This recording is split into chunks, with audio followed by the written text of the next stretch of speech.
In a dark room, glowing balls churn inside the machine like they're alive. Then the door swings open and someone steps in. The girl at the counter flashes a grin and greets the guy, telling him Jinta Gacha is a record, and this time everything's going to hit different from the usual run. Jinta grins and says, "This is awesome," and he'll smash through it fast, even if it means snapping his hair together piece by piece. Some time ago in heaven, the divine guardian Jinta jolted back to his senses and realized he was alone, strapped into a chair in a blindingly white room. Then an announcement ripped through the crowd. 24-year-old Kazami Jinta had accidentally died on his way to work. Jinta's jaw drops. This someone is actually a sweet, gorgeous girl. She even asks if she said it right. And Jinta, staring across from her, can't believe a beautiful blonde with icy blue eyes is sitting right there. After a few seconds, the room snapped into focus, like the boundaries finally showed themselves, and Jinta sat down at the reception desk while people wandered around him. All eyes on Vain. Jinta was totally lost, so he turned to the girl and blurted out, "Who are you?" She dips into a tiny bow and introduces herself as Lifa, goddess of life and death.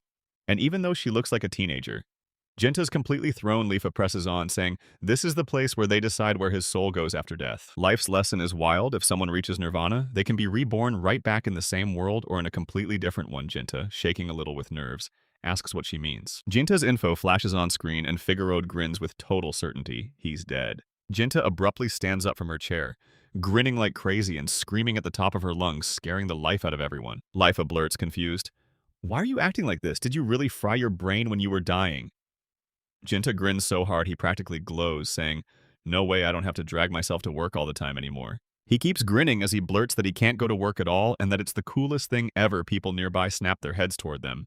And Life suddenly steps in to demand he stop yelling, because everyone's staring and the girl's getting embarrassed fast. The girl says it looks like his life was pure misery.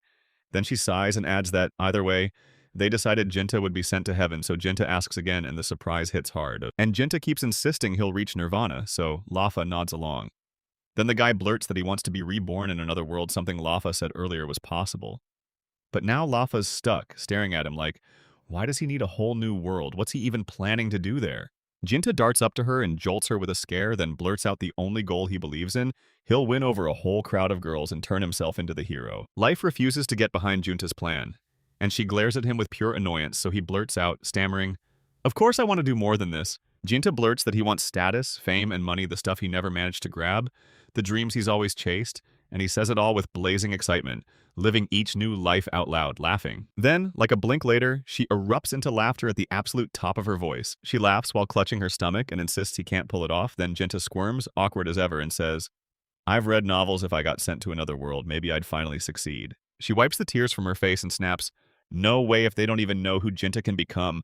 How do they call it simple?" She points at him and challenges Life. An ordinary guy like Jinta, can he really be reborn into something tiny, like a little handkerchief? Just a scrap of cloth. Jinta's jaw drops. He never saw that coming. Life keeps pushing her message like a threat. She doesn't even know what he read. But he should dump his dreams and head to heaven. And with every second, rage starts to boil in Jinta's chest. Life twists away and snaps that she's got zero time for dreamers. Then Jinta springs at her from the top. Jinta pleads with her, don't laugh at his dreams. And then the world hits fast. Life gets screened. The whole audience whips around to stare. Then the girl snaps at him to stop, asking what he's even doing, while June grabs her hand and begs her to send him to another world, and Life shuts it down. It's impossible. Gentile corners her and threatens that if she won't do what he says, he'll never let her go. So Life tries to bolt, jerks away, but she can't escape his grip, snaps at him to stop, and shuts him down because she has her reasons. She warns us if she slips up and accidentally sends someone through to another world, or does it on her own, then disaster hits fast and everything goes wrong. Jinta claims he doesn't care and lunges for her.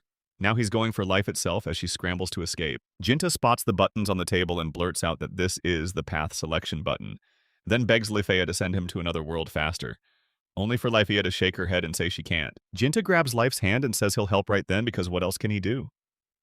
He lifts her hand, spots something, and freezes in shock, yelling that this can't be happening. Life feels off and blurts, "What just happened?"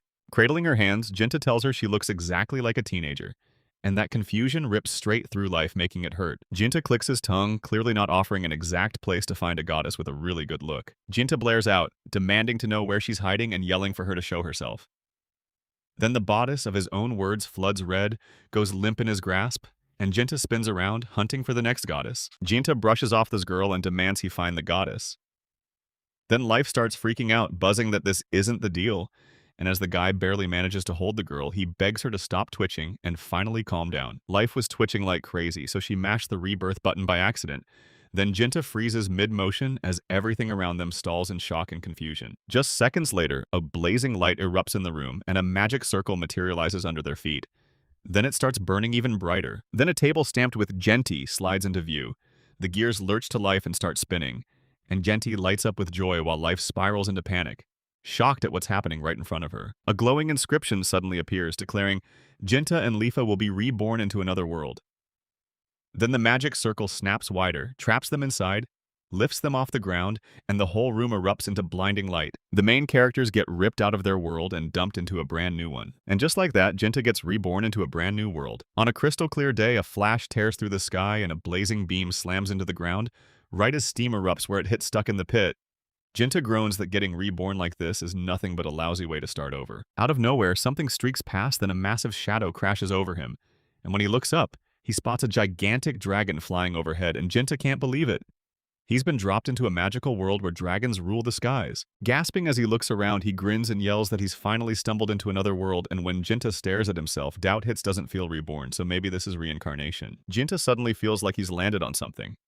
Turns out it's right on top of a goblin. And there it is, staring back at him with its status. Jinta clocks it and bolts off him in a second. Then he blurts out that it looks like he's not alive anymore, and it looks like he ended him when he crashed down on him. Then a stone whips from the goblin's side, and Jinta clocks it immediately. Snatching the stone up, Jinta spins it in his hands, spots that it's silver, slips it into his pocket like it's his secret, and then a status window pops up in front of him, so he leans in and starts figuring out what it's showing. As he catches his breath and thinks back on everything, he wonders if she were right beside him. He could ask her while he studies the status window. Shinto says that even if he only glances at it, the luck indicator is definitely acting weird. Jinta hears someone screaming out of nowhere, whips his head toward the sound, and freezes when he sees the bodhisattva plummeting. The girl drops straight into Jinta, and the impact sends a burst of stones scattering everywhere. Life finally gets back on her feet, and right away she thinks that's exactly how she ended up here too. When life crashes back into her, she realizes she's sprawled right on Jinta's body, so Jinta wastes no time, talking straight to the goddess of death and life. He says she's here because she was worried sick about him, but life snaps back, nope. That's not the truth. And still, she's standing right here because she's been shaken by him too. Jinta just grins like it's all part of the show. After a little time, Jinta realizes there's no turning back. She stares at her own hands while Lifa panics and says she can't reach the heavenly world for some reason. She tried to send them a message, but hers wouldn't reach the heavenly world at all. This had never happened before. Jinta shrugs, saying it has to be a freak bug. Because someone shoved them into another world against the higher one's will, Lifa just looks completely thrown off. Jinta leans in and says, his status is downright weird. Then he pops open the status window, points at the luck indicator, and freaks out a luck number. Like 999,999 can't be normal. Next, he spots the bonus indicator and swears it's impossible because the limit is only 99. Nervous as hell, Jinta tries to avoid the truth because most normal people are not supposed to witness this, and the girl stops mid-sentence, drops into silence, while life just stares at Jinta, making him feel painfully awkward. Red-faced, she blurts that she can't see a thing. So Jinta, totally baffled, calls it probably her fault because of his status. The girl insists she can't see his status, but the goddess should be able to read it somehow. Then Jinta hesitates and admits it's probably just another bug, and they stare at each other in awkward, breathless silence. Suddenly, life collapses into crying and screams, "What a nightmare! How are we supposed to fix this?" Jinta rushes in to soothe her, insisting they never imagined something like this could even happen. Jinta sobs too, because life is blaming him like he somehow pushed her to hit the transfer button. Even though she swore it was impossible, he scrambles to calm her down and begs her not to cry, even while he knows she's the one who pressed it. Jinta blurts out an apology, saying he never meant to pull her along and that it's all his fault, while life just sits there, silent and seething with resentment. She wipes her tears away and admits there's nothing she can do. Jinta just stares, thinking, so what am I supposed to do now? She turns away, flashes a reassuring smile, and insists everything's fine, saying help is probably coming any minute. She's basically just passing the time then. Boom, a bunch of dragons swoop overhead. Jinta hears it and fires up, thinking, this is my shot, my dream can finally happen. She's like, now you can do whatever you want. And right after that, Jinta can't stop thinking about it. He asks if she'll come with him, and Lifer practically freezes at the shock of the idea. Jinta finally admits that, at the end of the day, it's his fault the goddess got dragged into this mess. And that shock in Life AUI's face says it all. Then he adds that he wants to do something, anything, to make up for it with her. Jinta smirks like he's nailed it and stares at the girl, waiting for her to react. Then Life cuts in and asks, are you sure if he stays with her, she can yank him back the moment help finally arrives? And yeah, she's just trying to scare him off. After mulling it over, Jinta finally says, then I'll just have to go to heaven. The girl's stunned into silence. Jinta tells her that abandoning a crying girl is totally against his dreams, and then right on cue, he breaks into a bright, happy smile. Embarrassed, Life froze when he started talking. She just didn't get it. And she didn't shed a single tear. She pushes herself up off the ground, nods, and steps right up to him, telling him that if he keeps insisting, she'll go with him until help finally arrives. She's already beaming, and the girl quips that she's dying to see how he'll make this right. Then Life jumps in like, join the team, Deep in the forest, the goddess turns to him and demands his name. Then the guy smirks and tells her, just call me Jinta. Lifa's eyes narrow, like she's not sure he's saying the truth. Smiling, the girl tells him he can just call her Lifa. Then Gentis freezes, stares, and asks what they were talking about earlier. As they talk, Lifa suddenly remembers what they were discussing. She tells him she'll stay by his side, even if it's only for a little while, and then she spots the guy's ridiculous luck. Jinta blurts, why do you say that? And then he tosses out, maybe it's 'cause the bodice is cute. And it totally blindsides her. Jinta's face floods with a deep blush as he stammers, that's not what I meant. She spins her finger and claims she's got all the knowledge she needs about this world, and he beams, saying that whether it's maps, creature facts, or even the stuff everyone thinks is ordinary, she's covered. Life insists they head that way first straight to Kaukan Town and asks them to check it out. And Jinta can't believe she knows so much, saying she's already learned enough. Joy lit up in him because Life basically said, yeah, this is how it goes. She was a goddess, so he figured he could ask for anything, and the guy agreed at once, then reached into his pocket, searching for what he remembered. Jinta blurts that he's got one question he can't wait to ask the gorgeous goddess Lifa, right about the thing he just picked up, yet Lifa's clearly annoyed, snapping that he doesn't fully judge her before talking. Genta pulls the stone from her pocket and quizzes him. Do you know anything about this? While he leans in and studies the bodice up close, piece by piece. And he tells her that this magic crystal is called a core monsters drop them, and he can spot their quality just by the color. So when the girl studies the stone's hue, she's instantly stunned. She gasps in total disbelief because she just spotted a silver core, and now she's demanding to know where he got it. Jinta stays cool and admits he snagged it from the goblin he'd pinned to the ground, and Lifa can't help but stare shocked. Jinta blurts out that silver's gotta be the rarest of all, then the girl snaps back and says, nope, because this core ranks second, rainbow crystal sits at number 1, and the golden crystal lands in third. Lifa tells him, if you sell that crystal, you'll rake in 100,000 rent. Jinta blinks in surprise, and then the goddess breaks it down for him. That's basically 100,000 yen. She throws her praise straight at the main character. Jinta shifts in embarrassment, turns away, and admits that despite all that, he can't shake this weird feeling. Then Life panics, blurts that she's never seen a mess like this, and tells him to just be grateful for their luck. She says he usually has to dive into the dungeon just to track down one single piece, so Jinta is left stunned by how rare it is. Life tells him, just think. He wouldn't have been able to spot 100,000 on the road anyway, Jinta agrees. Jinta swears that if he can just snag enough of them, Life won't have to break the logger anymore, like Life doesn't even know what to say back. And when she pushes him for proof, Jinta grins and stands firm, yeah, this is the real deal. Genta tells Lifa not to stress because everything's already packed with action, and Lifa nods along with a bright smile as she thanks him. When Genta spots her smile, heat rushes up his neck and he murmurs, it's not worth it.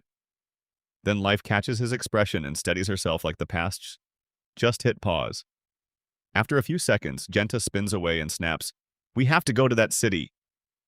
Life panics instantly and begs him to stop. Jinta finally catches up, and the girl blurts that the core has to be locked inside the vault, then promises she'll teach him how to use it.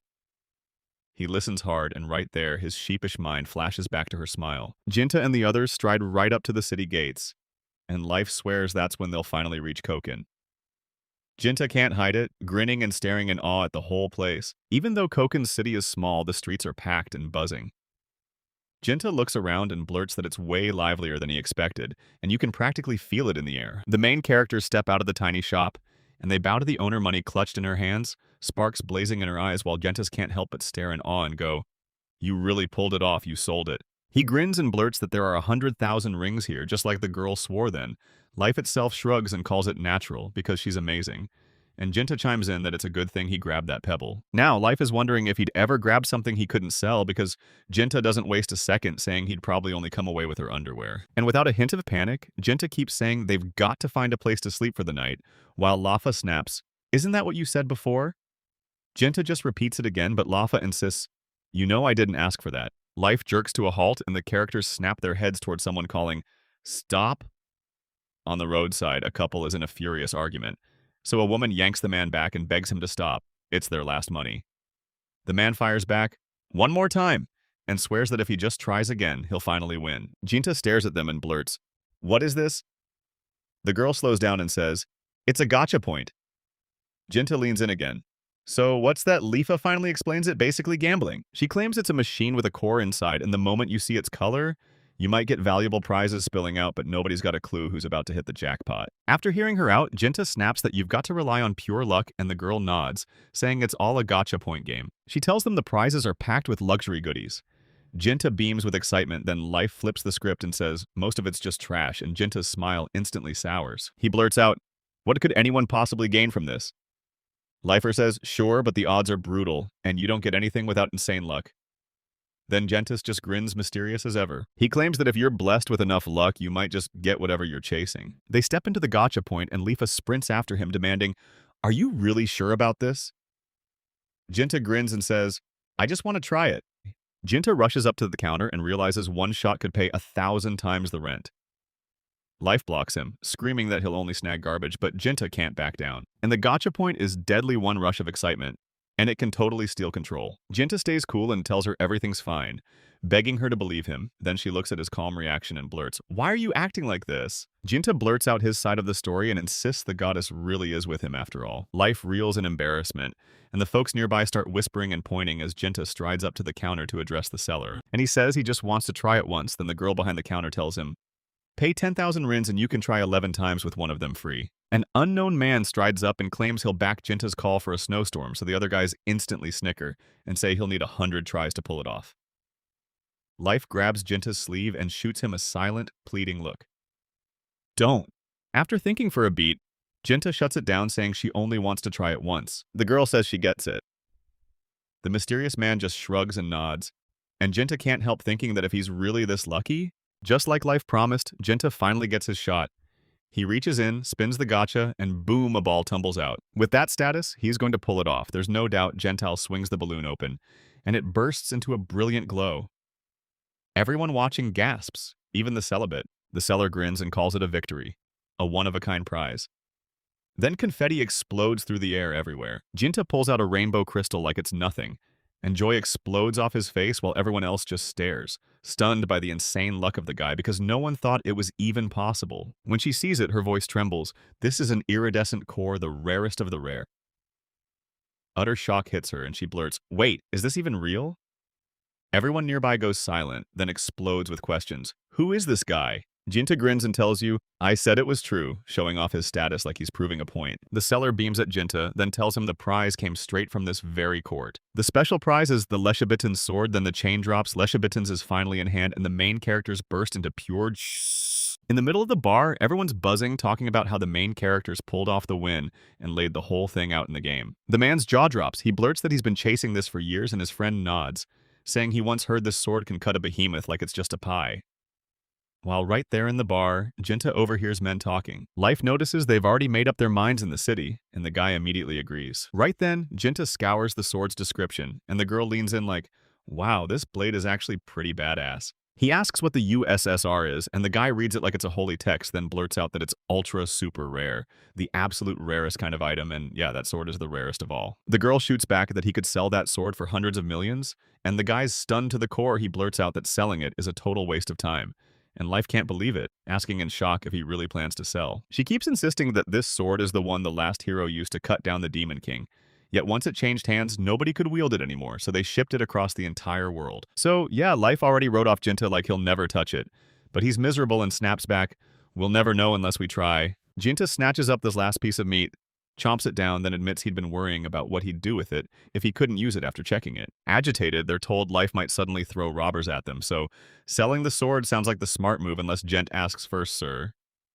Right then, the waitress steps up and thanks them for waiting. She tells everyone the iced panega is finally ready, and when Life sees it, pure joy explodes across her face. Then Jinta leans in and asks if she likes it, and Life just nods, grinning happily. Already at night in the hotel, she collapses on the bed in pure relief because she's finally full. Suddenly, Jinta spots something right there on the bed. She murmurs that she's been stuck in the heavenly world for way too long. She's stuck here a bit longer, and then she shifts, turning over as if she's bracing for what comes next. Life watches him like he's about to crack the code, and she leans in, asking if he's ready to step onto the next wild path of adventure. After a moment's thought, he declares that the road to adventure is the quickest route to power, glory, and rank. Life shoots back that the danger is huge too, but Jinta grins and swears he can handle it because this is his way of making her big dreams come true. While Leifa just glances at him, sheepish and wide-eyed. And the moment she stands up, she tells him, calm down, because as long as she's here, they're safe. She keeps insisting he can stay calm, then she swears she'll teach him everything she knows about this crazy world. Leifa proudly brags that she's level 999 because she's the strongest goddess alive. Jinta can't even process what she just said. Life drops the question like, so why do you look like that? He claims her traits line up with those of that goblin. Life gasps like it can't be real, swearing it's impossible, so he jerks to the side, double-checking, while Life serves from the edge of the bed. She slams her head hard and her tiny crown pops right off then. Life Haze freezes, mortified, cheeks blazing as she blushes. Jinta hauls her up and shock snaps through Life. Why is there this much damage from a simple fall? Jinta blurts out that maybe it's just a glitch, like it's getting triggered by how they move. Lifa snaps, flops onto the bed, turns her back, and says she doesn't care anymore. Jinta slowly picks his way down the stairs, and the hotel owner clocks him right away, then demands to know where he's headed this late. Jinta shoots back that he just can't stand sleeping alone. He can't stay calm at all because a little girl is sleeping right across from the... He tells the hotel owner he's stepping out for a bit and promises he'll be back soon. Then he dashes outside. He's convinced he'll try the Leviathan next, and Jinta darts in to check the sword fast. Then he moves toward the gate, slips inside, finds the guards knocked out cold, and takes his chance as he walks right past them. A little farther past the city, he spots a clearing, and right away he knows this is the place. Then the guy swings open that storage like a secret vault and yanks out a sword, totally amazed, thinking, this place is insanely useful. He snatches the sword's hilt and rips the blade free from its scabbard, then raises it high with pride. He stared at the sword and thought, even if I can't use you, you're still damn beautiful. He swears he remembers the sword's magical powers. Then after reading its description, he can't wait, he's going straight for the dark thread. Sword in hand, he squares up and stares at the cobblestones, then snaps his focus tight and shuts his eyes confident, even though he has no clue how the thing works when tiny, shimmering particles start to swirl around the blade. A glowing magic circle snaps into existence under his feet, while fresh circles flare around his sword blade then. Jinta jerks his eyes open, completely stunned. A dark thread starts spiraling around the blade, and after just a few seconds, the sword blasts out a roaring surge of energy. Jinta gets slammed backward by the shockwave. The magic clot slams into the stone, and Jinta's eyes widen because right there, he finally realizes this is what energy feels like. But right then, the monster rips the silence with a scream. Jinta snaps her head up and locks onto his gaze because it was his magic that just slammed into the monster. A few seconds later, the monster drops dead and Jinta's stomach flips as horror crashes in.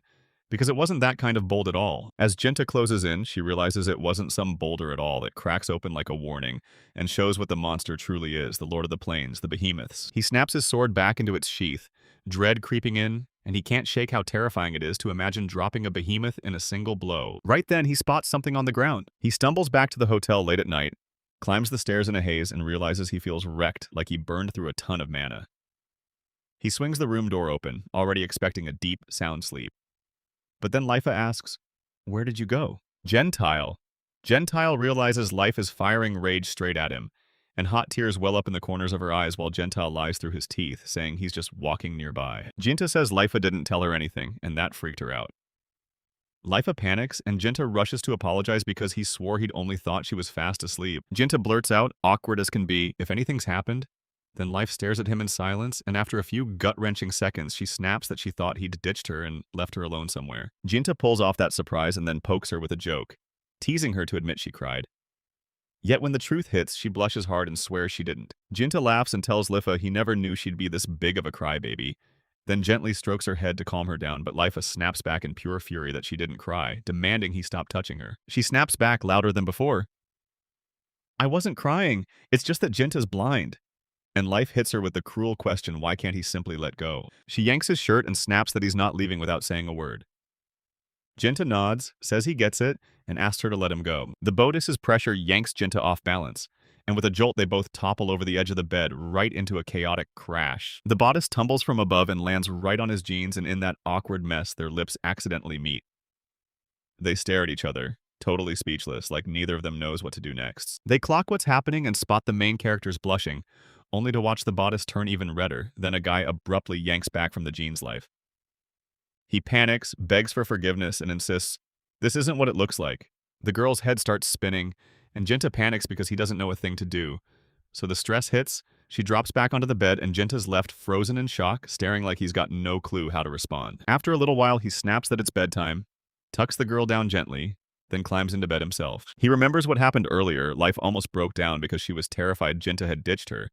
And he can't shake the feeling she came here for him. Then he even praises the bug that wiped out her powers because honestly, she has every reason to worry. The very next morning, Life came knocking right after all that unhappiness. Gentle greets Gentle with a bright "good morning," and she shoots back a quick, friendly reply. The goddess admits she can't remember a single thing about last night, what happened after Gentis arrived, and Gentis is stunned because he never thought he'd hear something like that. While she spirals over yesterday, Gentis blurts out a distraction and offers to wash up instead. They race downstairs for breakfast, and Life decides she'll step in and help him. Jinta's totally lost, but Life grins and tells him, "Don't worry, I'll guide you through your adventure." She says she has no clue when she'll ever make it back home, so she'll have to stay under his watch, and honestly, it's just not fair. Genta finally admits he didn't even stop to think about it, because that girl was already doing the thinking, and she begs him to let her handle it. So he pauses, realizes she understands this world far better, and finally nods. Life practically erupts with joy at his choice. Jinta reaches for her, and suddenly she demands his help. Jinta hesitates for a second, then slowly extends her hand. As Jinta's hand shakes under Lifa's grip, she declares, "From now on, we're best friends." And Jinta grins, nodding right along. Already inside the room, Jinta boasts that he took down the behemoth the night before Liza stares at him. Stunned he could pull it off solo, and calls him out for joking. Jinta snaps, "Tie your tie, this behemoth is strong enough to deal with you too." I can't believe this, he's saying. Even the serious Crescent Moon Alliance couldn't catch him, so you can't do that solo. Jinta fires back that he already knocked out his horn. Then he hands the horn over to Life. Lifa is stunned by how huge that horn is. There's no doubt it's a hippopotamus horn. Jinta really must have beaten a hippopotamus on his own, Lifa blurts.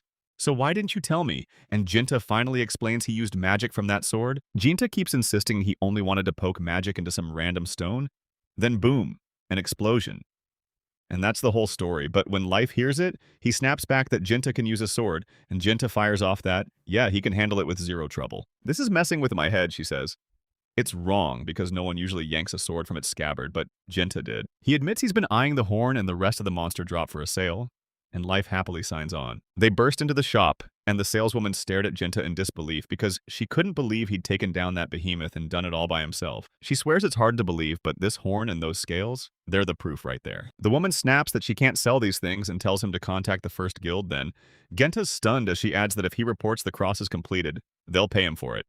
And Leifa just laughs and says, "That's the kind of plan that could kill a hippopotamus." The woman shoves a paper into their hands and promises she'll pass along a report on the material evaluation, telling them it'll back up their own report, so the main characters thank her right away. Then Leifa blurts out that he has to go buy some clothes, and Jinta just stares, totally baffled, asking, "Why?" Life fires back that his clothes reek like crazy, and Jinta's face goes red. He sniffs hard, mortified. Then the woman steps in and offers to help. After Jinta changes into his new clothes, the woman takes one look and beams. She says they fit him perfectly, like he's about to head off to university, and somehow they make him look even better. Jinta hesitates, then asks the girl, "Do I look weird? Because this is the first time he's ever worn something like this," and honestly, he's not sure what he's seeing. So he watches her smile and hear her tell him again and again, "You look amazing." Life smiles so shyly it's almost cute, and Jinta's brain instantly goes, "Did I just get passed?" Then he thinks about how she still smells weird and figures it's probably the clothes, so he keeps waiting, because Life hasn't replied yet. Lifey whispers that he looks amazing. Then he blushes hard. Even Jintoki's blushes there too. And he hurriedly thanks everyone. The main crew keeps grilling the shopkeeper, and while their voices fill the shop, a stranger watches every word from the other side of the window. He whips around to the others and orders them to check this out. Turns out the bandit's got something sweet, and he points straight at Gentis' sword. Or Jinta shoots her status up by parking herself by the fountain. Then the guy stares at the sword and reads its status out loud. Jinta has 2 more magical powers, and right behind him, Yoon sits by the fountain with a sour look, muttering that it's exactly how she predicted. She insists taking down a behemoth solo is impossible unless you've got that kind of source backing you up. She grabs the sword and Jinta's eyes snap to the status screen, jaw dropping. They both stare, stunned. Then Jinta mutters that it looks exactly like the one he got. Lifa breaks in, saying if he takes this sword, he's about to get a huge power boost. And even she's shocked. Jinta can't help thinking it's just luck. Lifa is furious, swearing that normal luck can't touch a weapon that powerful. Only a shattered luck limit has any chance of changing its fate. Jinta blurts out, shocked, "What do you mean by that?"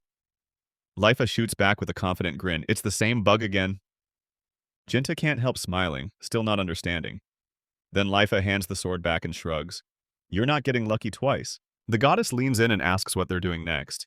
Jinta frowns like he's not sure how to answer, and the girl blurts out that she's been trying to visit one specific place. The main crew rushed back to the gotcha point, and the girl behind the counter greeted the hero with a sweet little smile. Jinta can't hide his disappointment and grumbles that this is the best spot. Lafa lights up and insists everything's perfect, then blurts that she wants to try it too. Jinta leans in and asks if there's anything here she actually likes, and Lafa grins, saying, yeah, there is. Lifa practically screams, pointing at it like it's the answer, and says, this is it. Jinta shoots back, but this is a house by the lake. Lifa beams and nods hard. Yep, it's beautiful and so is he. Lifa blurts that they can't live in some hotel, and Jinta immediately clocks it. This is a prize he won't let slip. Not that easily. Lifa insists they'll never know unless they try.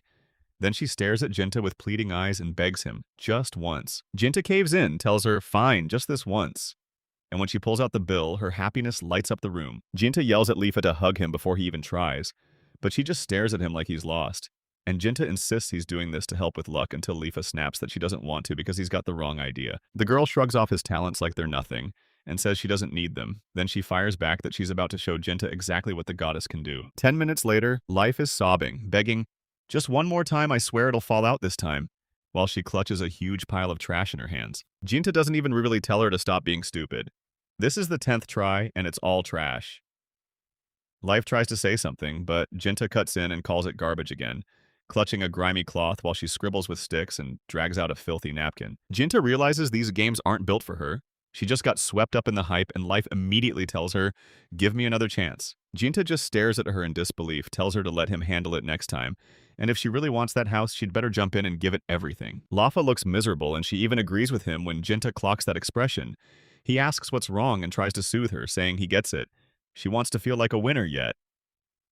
Lafa snaps back with excuses and insists it isn't true. She insists that if Jinto ends up the only one who wins, then when it's all over, he'll swagger into the future and claim it's his house, not hers. Life looks miserable and admits he would have totally said something like that.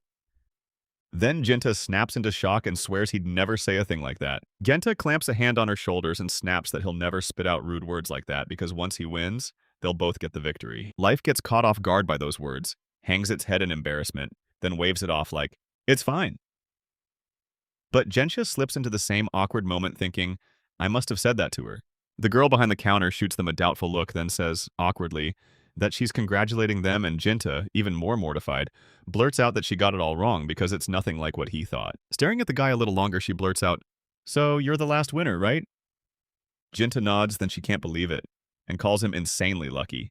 Jinta smirks and says, yeah, you can say that, because being lucky hit him for the first time. The girl smiles and tells him, try again while luck's on your side.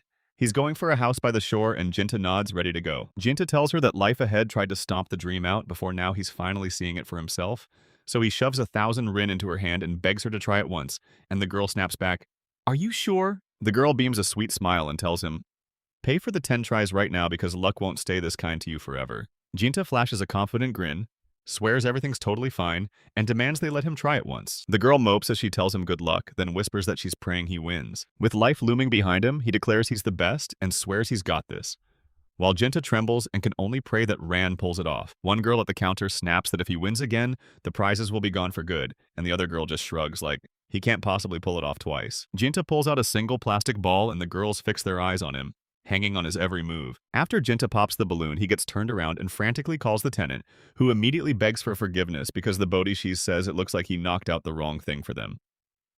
Jinta only finds a yellowish pebble and then he takes a deeper look. She demands to see it on the spot and blinks at it like it's a real goldstone. Jinta is in total disbelief, insisting, you actually won, while the girls behind the counter start sweating with nerves. Clutching the stone, Jinta declares to the employee that he's won, and the woman completely loses her voice. She drops and faints, and the main character rushes to her with worry in his eyes. Plus, that lakeshore house has already been received. Rumors ripped through the city like wildfire, and a happy, kind soul couldn't believe it.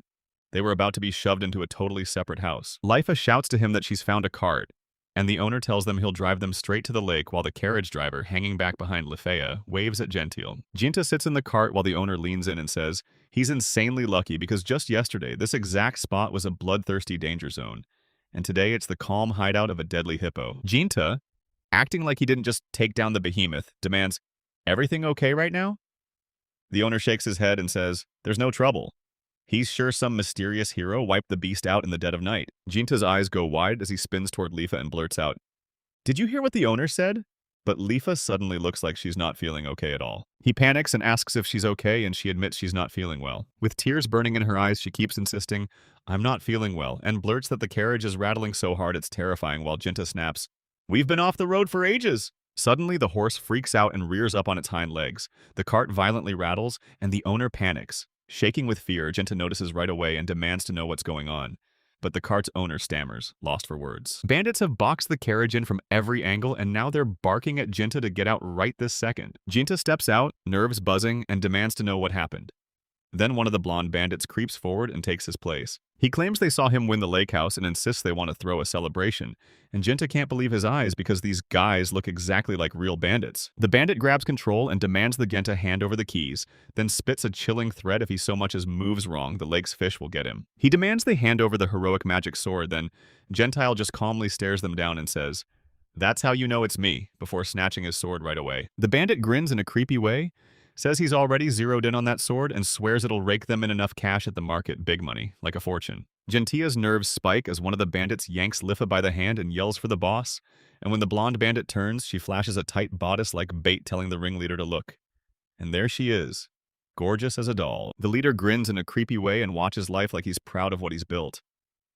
Then he smirks, says she's gorgeous, and tells her she can have a ton of fun if she lets him play with her, touching her face like it's his. The main bandit clamps a hand under her chin and orders her to stop frowning. She refuses, then leans in and boasts that he loves strong-willed women. While Genta shoots back that it'd be smarter if he kept his face farther away, like right after the trip. Lifa gets yanked off by another bandit and she begs them to stop rattling her, while the leader spins toward Genta and declares it's all settled. He's thrown out his old plan and now he wants everything, even the house. The bandit grins and claims he'll need a spot.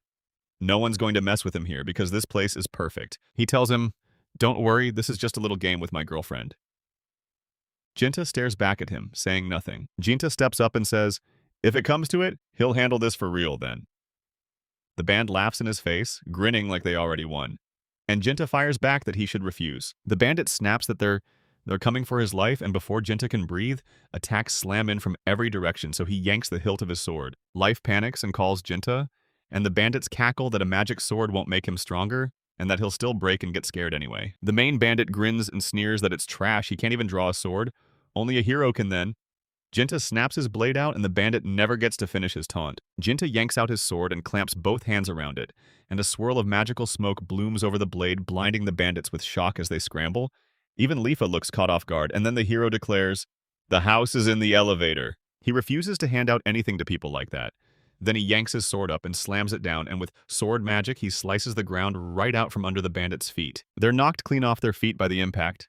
Stunned speechless then. A few heartbeats later, the bandits stagger upright and spotted a massive crack tearing through the ground. Shocked, the gang leader blurts that Jinta just sliced through the ground, and another bandit snaps back that it's not what they agreed on while Jinta freezes.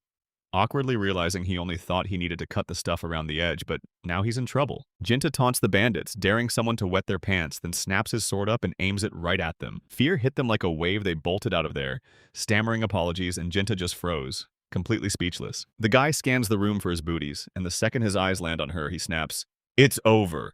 But the world goes dead quiet. Jinta panics and calls for, and Jinta stares at her like his life depends on it, and spots the tears she's fighting to keep inside her eyes. The hero blurts out what happened just a minute ago. She looked like she was about to collapse, but now, Jinta slides beside the girl and blurts, "Are you scared?" Life only nods, but Jinta keeps pressing, "I thought they'd take you away," until Life finally wipes her tears and says, dead calm, "I'm not crying." Jinta snaps that only after everything finally happened could she even answer back then. Life wipes the tears away, clings to Jentis's earlier words, and remembers he'd never surrender his home or his clothes to bandits like these. Remember that. Jinta, blushing in all spots what's going on and demands to know what happened. She grabs his hands, swears nothing happened, and thanks him, and even though he's totally lost, he just trusts her words. He heaves himself up off the ground and says they can finally keep moving, but this time they'll ask the owner to go slower so she doesn't take another hit of that C6 pain, and Lifa snaps at him not to bring it up again as she rises too. Deeper and deeper into the forest, Life blurts out that there really is a house hidden in the middle of all this wilderness, and as Jinta leans in and points out what the driver told him, He says it's about here roughly around this spot. Life finally spots the house, grins and tells Jinta there's a lake nearby, then Jinta looks up, spots it too, and his whole face lights up. They step inside the house and wow, it's gorgeous with huge airy rooms, life beams. Jinta asks if she likes it, and she nods hard saying she loves it because she's dreamed of living in a place like this for so long. Myers leans through the bodice window, gulping in that crisp forest air, tells the guy to feast his eyes on the view, then the moment life clicks in.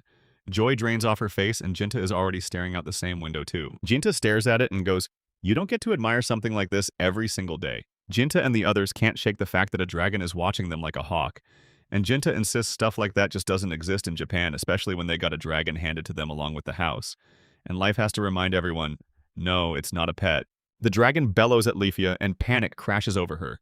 She stumbles to the ground, tears spilling as she pleads with Jinta to move faster. Jinta grits his teeth, refuses to be happy about it, and still agrees. He leapt over the window, insisting it was a great idea in theory, and that was the whole point. The dragon is somehow level 16, even though it's still a hatchling. Jinta squints like, I think that means I can actually pull this off. Life can't stop staring, wondering what this guy's level really is. Jinta blurts out that it's an 18th, and Life nearly chokes on the shock. Jinta remembers how he crushed the behemoth.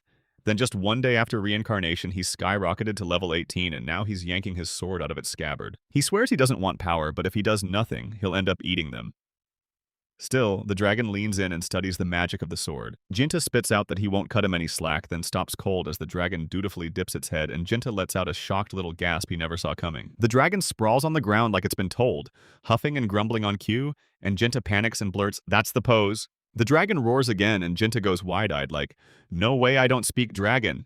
Jinta stares into the dragon's eyes and somehow finds no hostility while the guy can't make sense of it at all because life itself is calling to him. Jinta whips her head around to stare at her. Then Liza blurts out, asking if he's already lost. That stings Jinta to the core, and she snaps back with exactly what it means. Sheathing his sword, he snaps that she just slipped away on the second floor. Then Life crowds him with, "What happened?" And the whole place goes unnervingly quiet as Jinta stirs, a little rink. Jinta races up to the countdown stairs and peers down, then Life locks eyes with him, staring back like, "What are you doing?" After he heads downstairs, Life can't believe it. There's a dragon, and it's way too cool. After staring that dragon down, Lifa points out its position and says it's the exact spot where it swears to the master. Then Jinta squints at her, confused, and Lifa snaps back that he's totally sprawled out on the ground, completely lying. She demands to know what happened, and Jinta snaps back that he has no clue either. He doesn't even understand how it all went down. Life hints he might have mistaken him for his mother. After witnessing those powers, the fire even looked like a dragon. But Jinta hesitates, saying he doesn't think so, and yeah, it's kinda stupid. Ginta crouches down and blurts out, "Wait, what the heck is a baby dragon doing here?" The little dragon squints, lets out a strange sound, and the whole world falls into a heavy hush. Then he blurts, "So what do we do with this dragon?" Life clocks him and mutters that he looks harmless. Jinta nods along, and Life grins that he's super cute. Jinka immediately agrees with a big stretch. The goddess grins and teases, "So what happens next?" And the truth is, she's not done keeping a hold on her. Jinta hesitates, then blurts that maybe everything will be okay, just let him join the family, and Life asks, "So what are you really agreeing to?" The girl dashes straight up to the dragon and wraps her arms around him, telling him, "If you want to do this, I'm okay with it." Life chirps, "Nice to meet you," but the dragon shoves her away. Jinta tells everyone they've got to straighten up the house first, then the real journey can begin. And the dragon lets out a happy roar, so Jinta finally kicks off her huge adventure. At the crack of dawn, Jinta snaps his eyes open and stares across the bed in pure shock because Life is right there, peacefully asleep, and Jinta can't help but blurt out, "Why am I sharing a bed with you?" Jinta has to dig up yesterday's memories after they finished scrubbing the entire house and roaming the forest near the dragon. He remembers everything. Night drops, and Jinta and Lifa slip into the room, instantly feeling the awkward heat, and Jinta's stomach sinks when he spots only one bed. A double Lifa tries to play it cool, then awkwardly nods along as the truth hits them both. Jinta snaps his head away and says, "Fine then, I'm crashing on the living room sofa and you can have the bedroom." Life lunges to stop him. And with a shy little smile, she tells Genta that the bed is big enough, so she's sure they'll both fit comfortably, while Genta freezes in shock because the moment she suggests it, the idea hits him that two people are supposed to share the same bed. Lifa's face burns with embarrassment as she stares at the ground. Genta realizing, wait, are they really about to sleep in the same bed? And Lifa declares that she'll force him to take responsibility for what he did. Ginta stares at Life in silence, totally lost on what to say. Then before bed, he dials her only to realize he's just lying there, miserable and unhappy. And he can't believe it. The girl zoned out in seconds. Across the bed, Life is sleeping like a rock. After a while, Jinta's thoughts sink into a dark, heavy nothing. Before sleep finally takes him, tears gather at the corners of Jinta's eyes. The very next day, Jinta lounges on the bed and blurts that Lafa is driven by a pure, male-hearted love, while Lafa lies there asleep beside him, and still she lets out a little sound in response. Life slowly stirs awake, rubs her eyes, and then Jinta clocks it right away she's awake.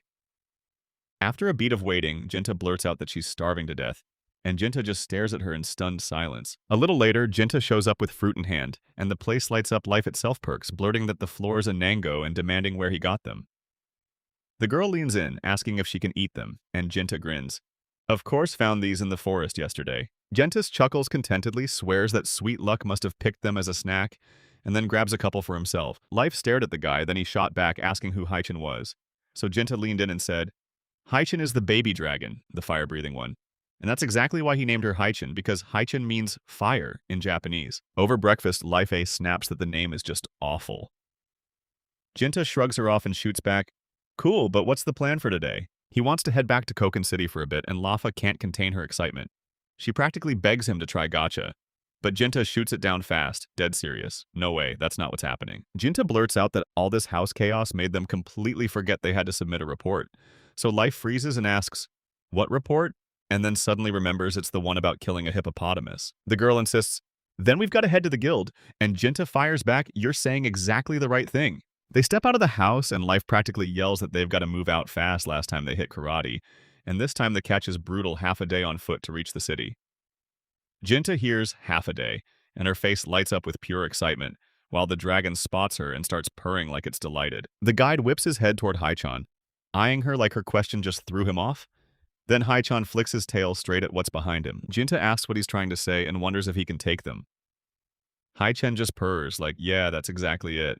Jinta and Lifa beam with joy, and once they haul themselves onto the dragon's back, Jinta grins that they'll be soaring to the city in no time while the guy hoists Lifa up, and Lifa turns to the dragon to thank it. Jinta beams as he writes out their plan, We're flying to Koken, while Haichan purrs like pure joy. Jinta blurts out in shock that they didn't take off. Wait, why can't I fly? And Haichan rockets ahead at full speed while Life grins and realizes they're already shaving off so much time. Life Ha tells Jinta, Haichan's still got time, she's young, and once she grows up a bit, she'll learn how to fly.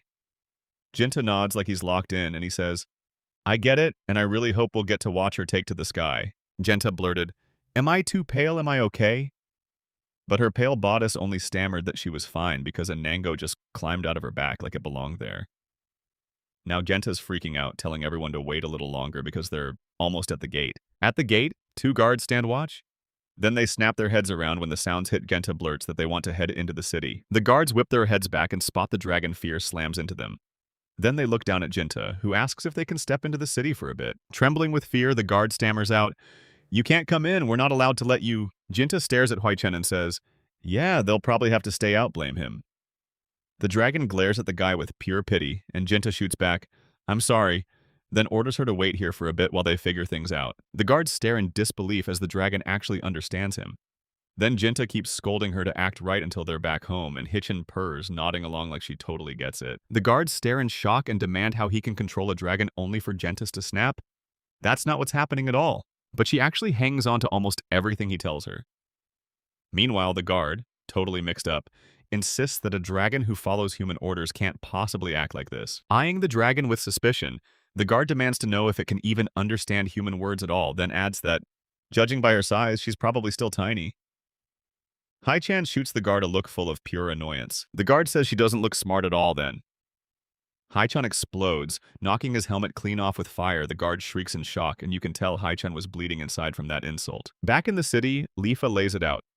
Dragons are Class A monsters, so everyone assumes they're humanity's real enemy, and Jinta finally gets why the guards looked like they'd just seen a nightmare. Lifa swears they marched in and hauled one of those dragons straight up to their doorstep, one tiny slip, and the whole city would have been gone in a blink. The girl fires off a mocking remark, saying Jinta is only trying to show off, and then she calls him out for acting just like a kid. Jinta shrugs off her remark and demands to know the guild's exact location, then pinches her cheek. She tries to talk, but the words won't come out right, and all he hears is chaos after that. Jinta snaps that he understood nothing and finally stops yanking her cheek. As she scans the streets, Life grins because the guild is right down this way, tucked beside the gacha item hall. Jinta blurts out stunned, about the gotcha items while Lifa practically glows, saying the guild is right beside them. Then Lifa, cheeks warming, asks if something's wrong, and Genta snaps around and insists, "Everything's fine." Gent confidently declares, "Since we're here, we can totally visit that hall." And Life happily chips in, "Honestly, in any case, I don't mind at all." Jinta and the others line up outside the gotcha hall, staring at the list like it's about to betray them. Jinta mutters that the winnings look pretty weak this time, and yeah, it's probably his fault, but that doesn't make it hurt any less. Jinta shoots them a sharp look and snaps that if it's really like that, they shouldn't go. But then he hears a sob, and it won't stop. And suddenly, Jinta feels completely uneasy. He whips around to Leifa and begs her, "Don't start crying." Jinta blurts that he'll let her play. "Just stop the tears," Leifa, totally confused, snaps back, "I'm not the one crying." Then someone's sobbing for real. Jinta and Nita look away, and there, right in front of the gotcha hall entrance, they spot a little girl bawling her eyes out. Staring at her, Jinta blurts out why a kid her size is quitting the game room. Life steps in and says they'll never know unless they ask her. Life strides up, drops into a squat in front of the girl, and she politely asks, "What's your name?" The little girl steadies herself, then softly says, "I'm Arul." Life shoots her a question. "Why are you crying?" And Aruli-chan just goes silent. Those tears say one thing loud: there's a prize she's desperate to win, no matter what it costs. But she can't win it no matter what.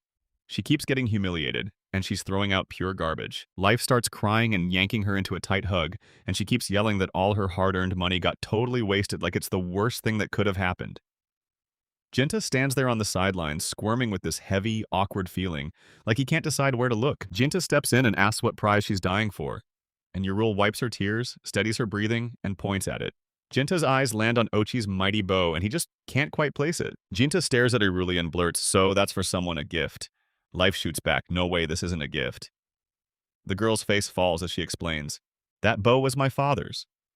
Life freezes, instantly embarrassed, and blurts, "Wait, did you come here with your father?" They're saying her father got killed by a hippopotamus and nobody saw that coming.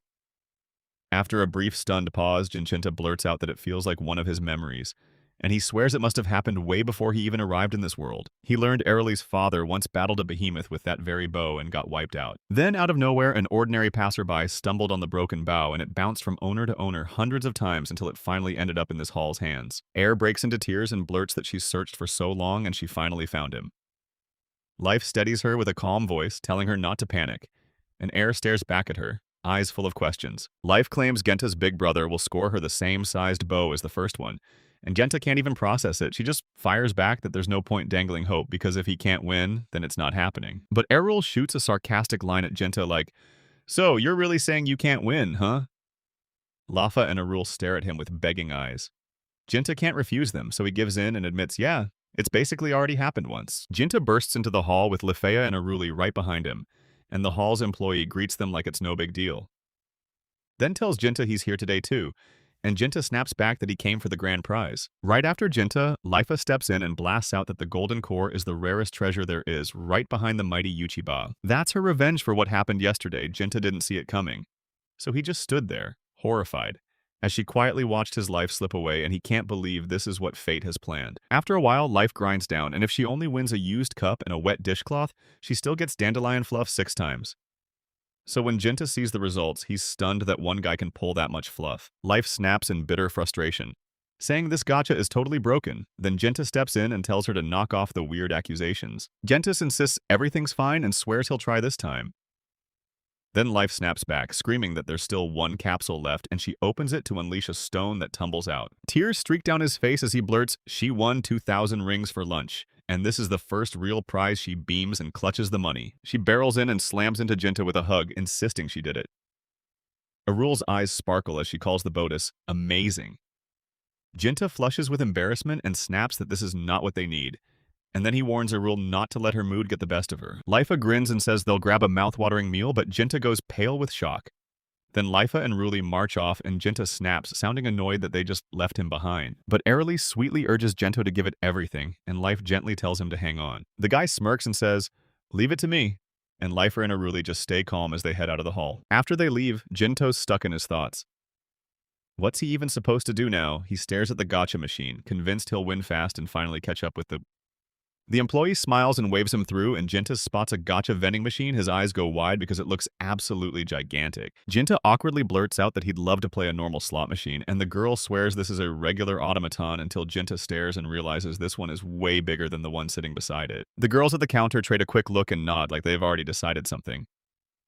Then Jinta blurts out, confused, that he's talking about a machine gun, saying it with a suspicious edge, that this thing is definitely packed with trash, and finally firing off the real question, is any of this even legal? The employee says this new special measure was forced on them because some customers tried to scam the system. And then Jinta blurts out, all fired up, so what are they saying about you? The employee leans in and whispers to her partner that this is the moment he'll crack, turn around, and head home. Then her partner admits she can't help feeling a little guilty. Meanwhile, Jinta's been wrestling with what to do this whole time, and when he finally speaks, everything feels crystal clear. Then he flashes a confident grin and says, since that's how it is, I'm in. I agree. And the employee is left stunned, like, wait, you'd actually say that? She stammers that he's absolutely going to spin this enormous slot machine while Jinta's all confidence, insisting his call is still worth a full 1,000 rins. Another girl steps in and tells him, forget it. There are over 5,000 bad capsules stuffed in this car. Jinta fires back that some capsules are standing right there anyway, and the girls shoot back that it is. Jinta says, loud and fearless, this time I'll play no hesitation, because he's finally got a reason he can't back down, and then the employee blurts out that she's got a bad feeling about all of it. Somewhere in the city, Lafa and Iruli perch by a fountain, quietly licking ice cream as the world hums around them. Then Iruli tilts her head and asks, is Jinta really okay now? Lafa just smiles, calm and confident, and says he's fine after all. If there's one thing he's good at, it's luck. Strange sounds are echoing down the hall, and he can't ignore that sinking feeling. Then Life calmly stammers that it looks like Gentod is finished. Jinta bursts out of the gacha hall, and Arulian Life sprints right up to him, grinning as she calls his name then. Life fires off, so how'd it go, while Jinta lifts her head, and he tells them, I'm probably not welcome there anymore. Back in the gacha hall, both the employee and the owner look crushed. They wasted way too much time collecting this trash, and Life can't help it. So what were you even doing in there? Life snaps the scene forward and asks about the bow, and the girl blurts out that he won it, so Genta says she almost forgot, shoves the bow into the girl's hands, and declares, here, your bow, leaving Ruli staring at it in shocked, stunned silence. Genta blurts out, is that the bow? And she clutches it like it's precious, then breaks into happy tears and laughs. Nope, it's the onion. Crouching in front of her, Lifa blurts out, what's not so wonderful? And the ruling judge just gives a small nod. She beams and happily thanks Jinta for everything they've done for her, acting like their help turned her whole world around. The main characters break from the moment and bid Arale farewell right there at the city gates. Jinta's eyebrows knit in confusion as he demands an answer. How on earth is Arul supposed to get home by herself with all these goblins lurking around? Life finally blurts it out, she's an elf. Jinta squints at her, confused, and she leans in like it's the most important secret. Elves are absolute wizards at magic.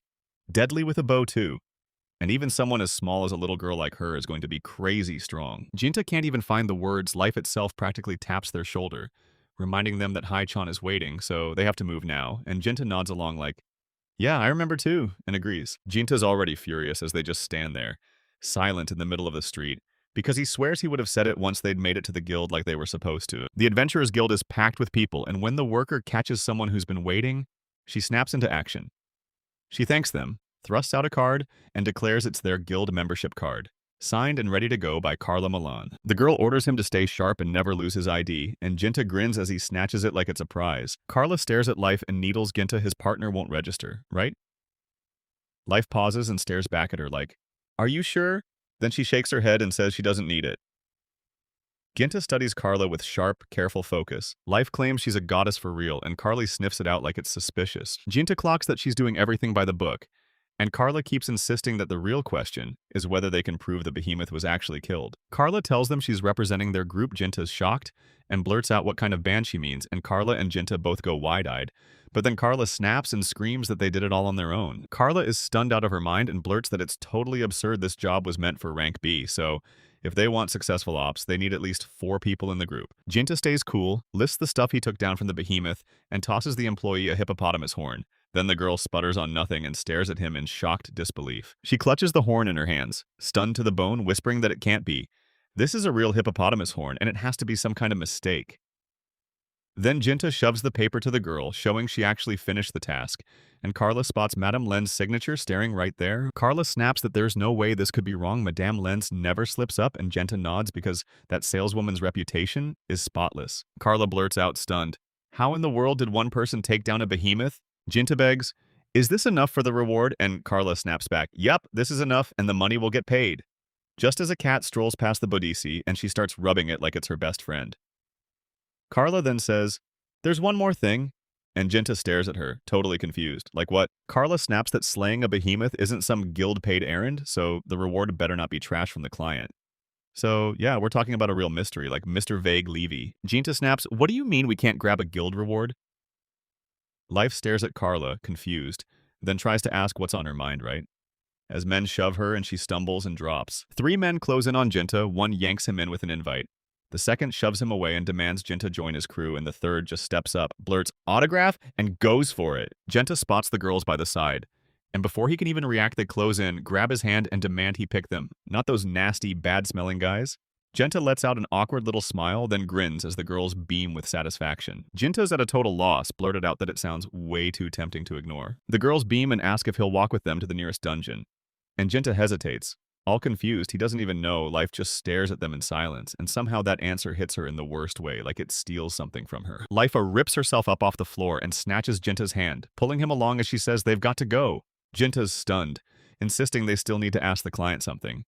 But Lifa flashes a confident grin and tells him everything's okay because she knows about him. She tells you the House of Lions is a legendary elf family, and they make their home deep in the northern forest. She shoots back that he's acting like a total fool right now. Jinta doesn't even answer. And when the silence feels suffocating, he blurts out, "What's wrong? Headache or something?" Life spins in his favor with this sweet win. And it's like the world whispers, "Nothing's wrong with your head." And honestly, she's never had a single issue with her head. So when Jinta blurts out that it's fun, the other adventurers just stare in stunned silence. Soaring through the sky on a dragon, they ride straight for the elven village Lifa beside him. And the main character asks what's got her all worked up this time.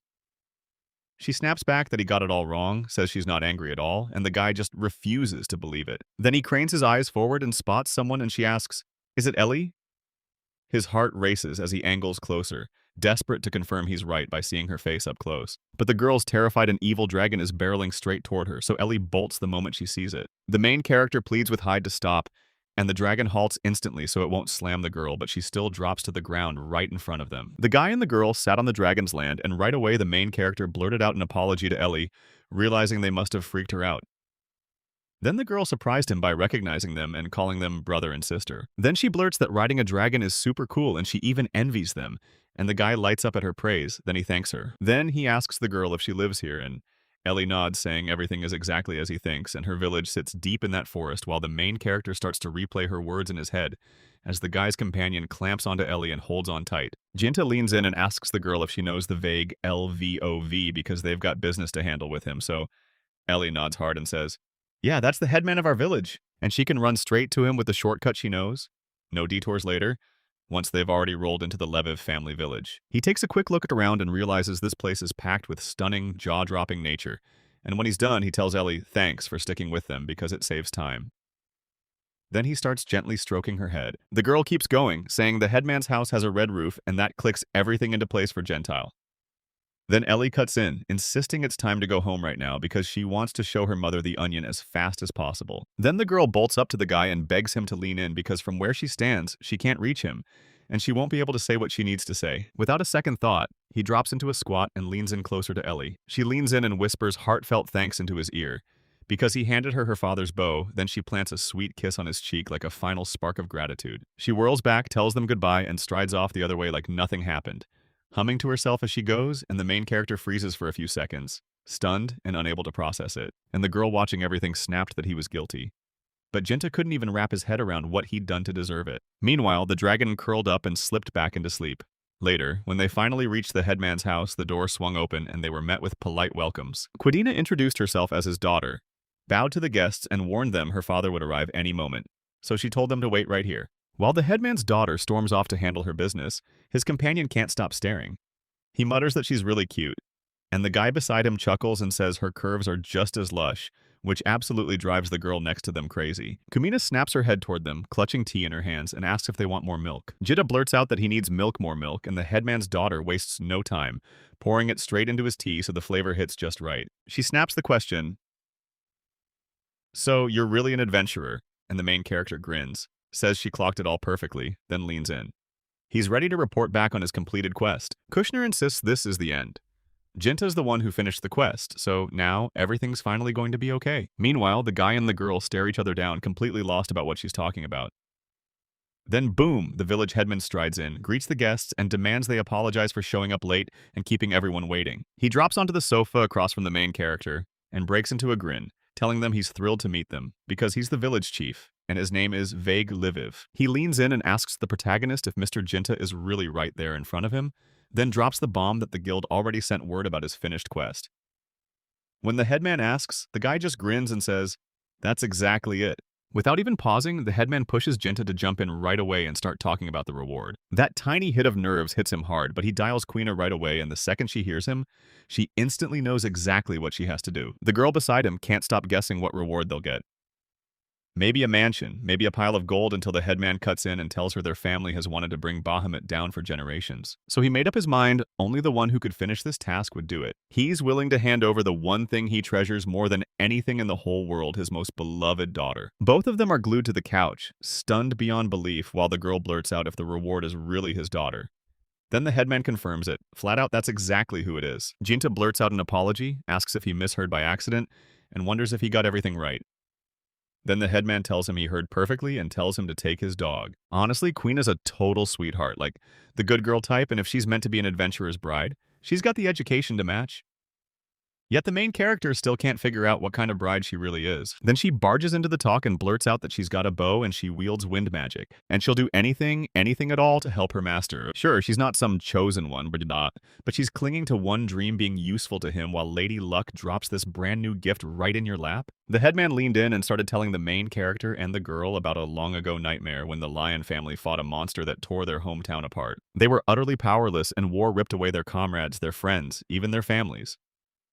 Ellie's father included, the man who brought them to him, and once it finally all became too much, they fled and carved out a life right here. Clenching his teeth, he kept insisting that this was exactly why he'd decided if a real hero ever came along to kill him from behind. Then he demanded that he marry his own blood, his daughter, and he said it with stone-cold confidence.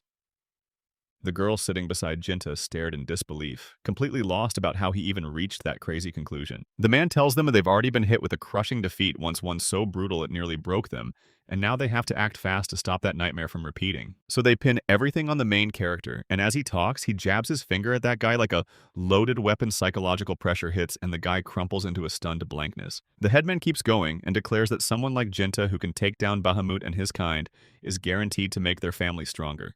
And in his own head, he's already pictured it, a joyful future with his daughter, with the hero at the center. The girl sitting beside him keeps replaying everything the headman said, trying to piece it together, but she's totally lost on what genes he's talking about. Jinta tries to piece together what that guy was saying earlier, then throws it back. How is it that even if the headman claims it's true, he still can't figure out why the man thinks Kubina would actually agree with him? Seeing the look on his daughter's face, the headman shrugged and said, she didn't seem to care at all, so he didn't think it was a problem, right?